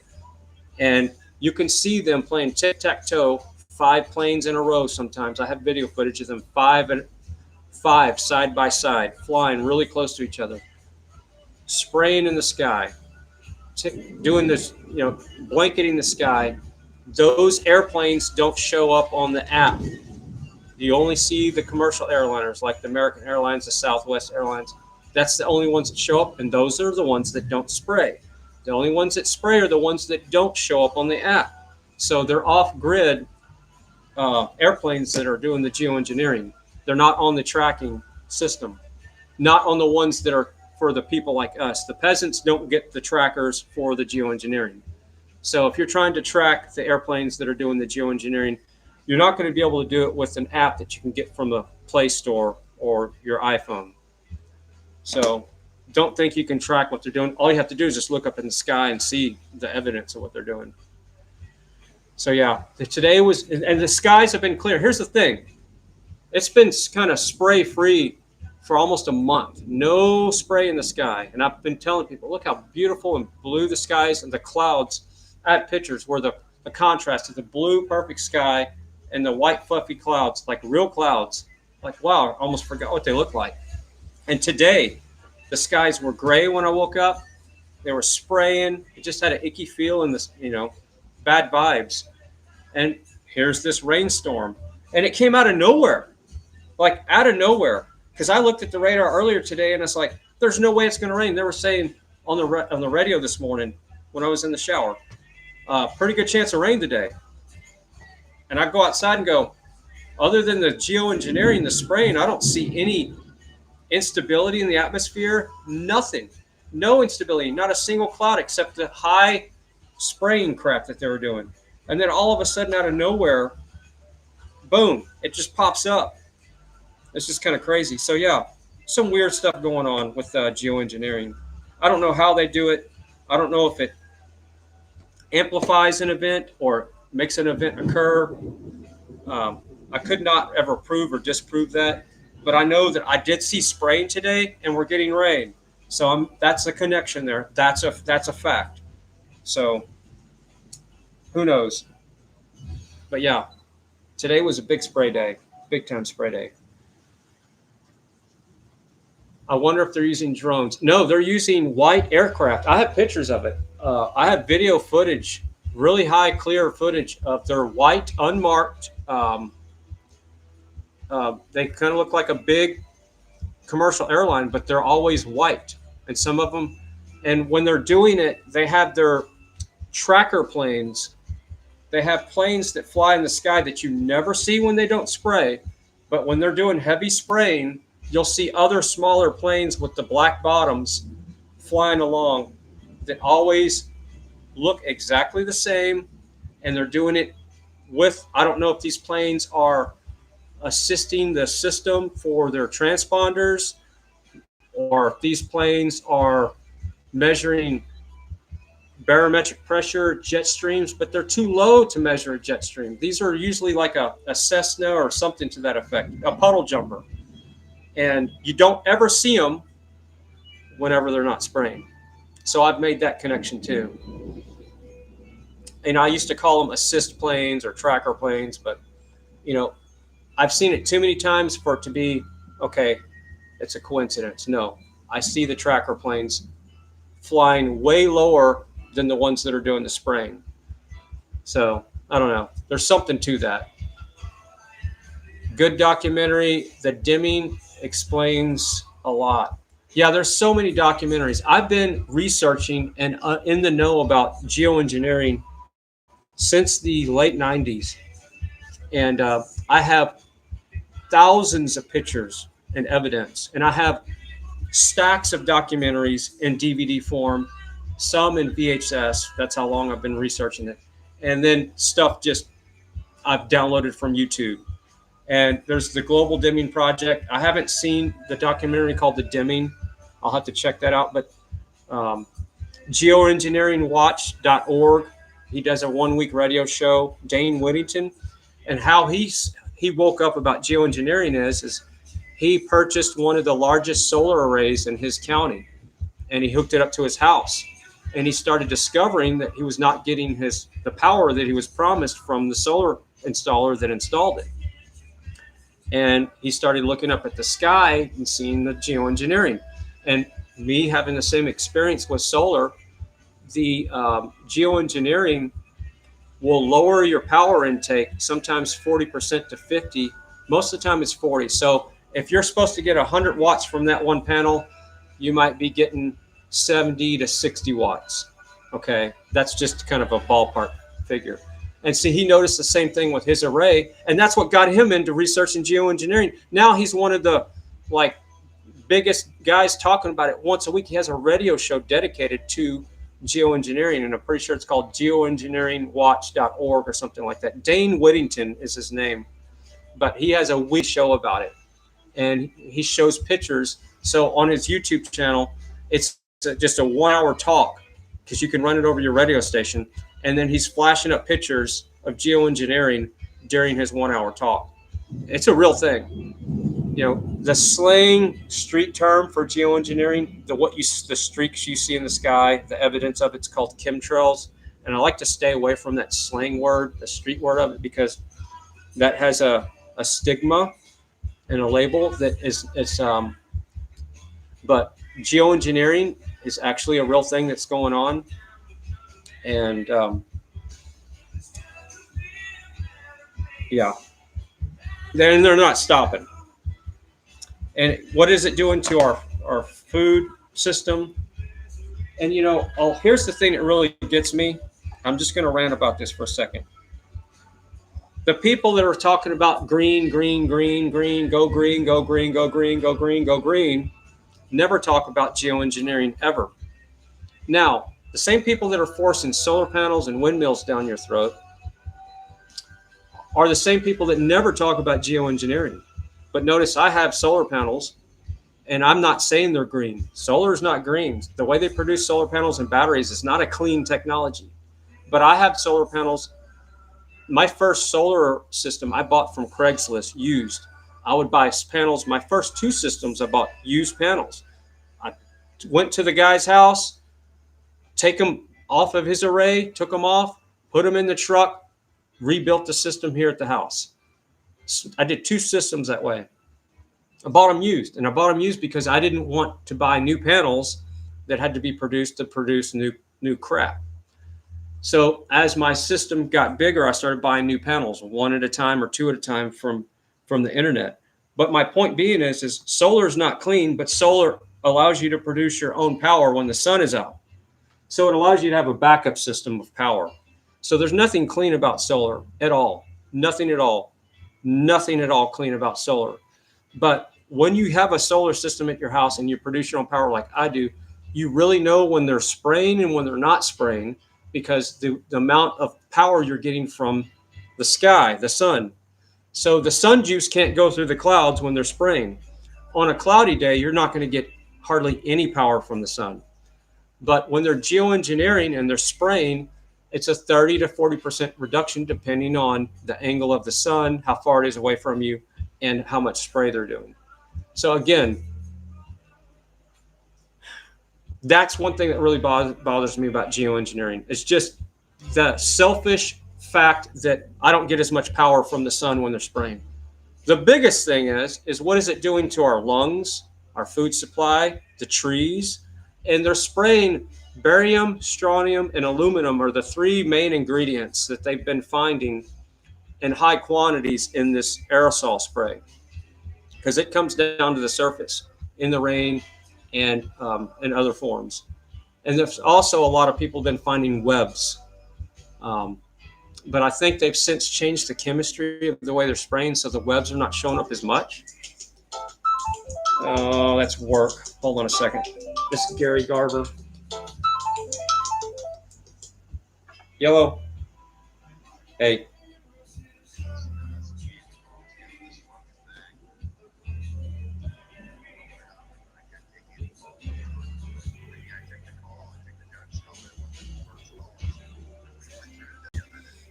Yep. Yeah. Well, what if we get away from Skype and go to like a StreamYard or something? I don't know.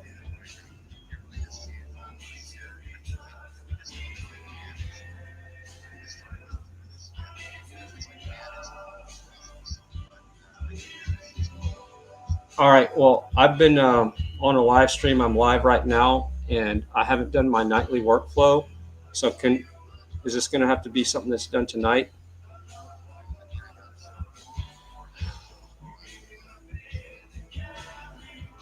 All right. Well, give me a second. I'm going to shut my stream down, and I'll call you back. All right. Bye bye.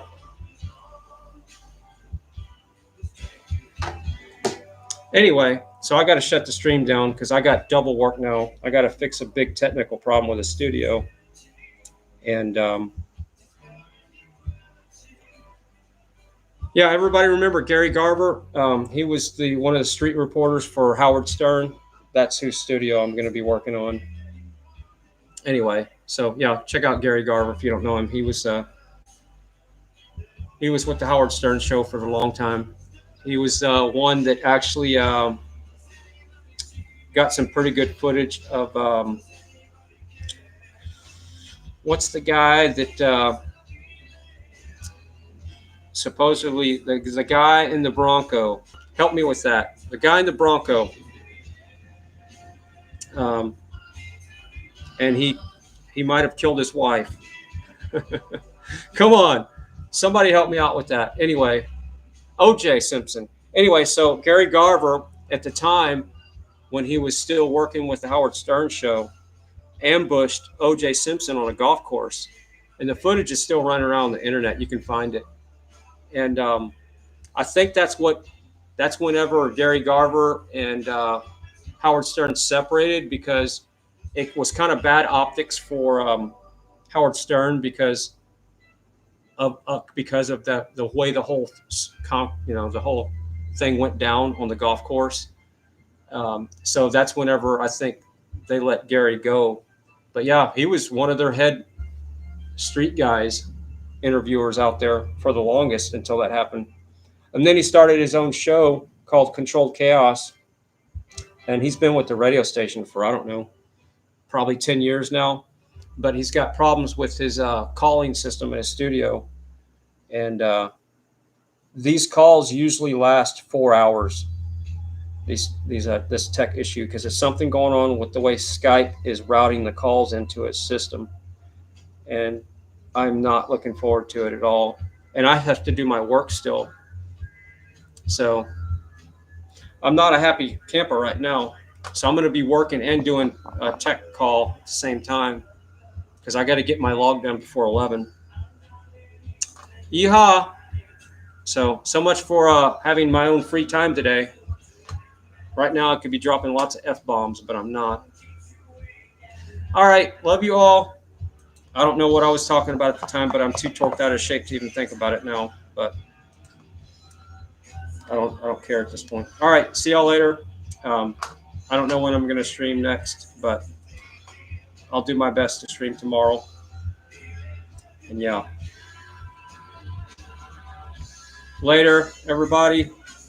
Mac, Cam, well, everybody, Jared Allen, love you too much. Love you much. Yeah, give Bree a hug for me. Fry hugs from Bree. Yeah, give her a hug back. Night, everybody. And yeah, just when my day was going pretty smooth, I got to deal with that crap. I hate Skype call issues because it's a provisioning thing on Skype's end. Every time there's something weird going on with Skype, it's not something that's like logical. There's something weird. And this guy has 4 phone number accounts. I don't even want to get into it. It's just a rant. Skype, ever since Microsoft bought Skype, it's gone to crap. Skype used to be great, and I would recommend that. And that's how a lot of people still connect back to the studios. They use Skype.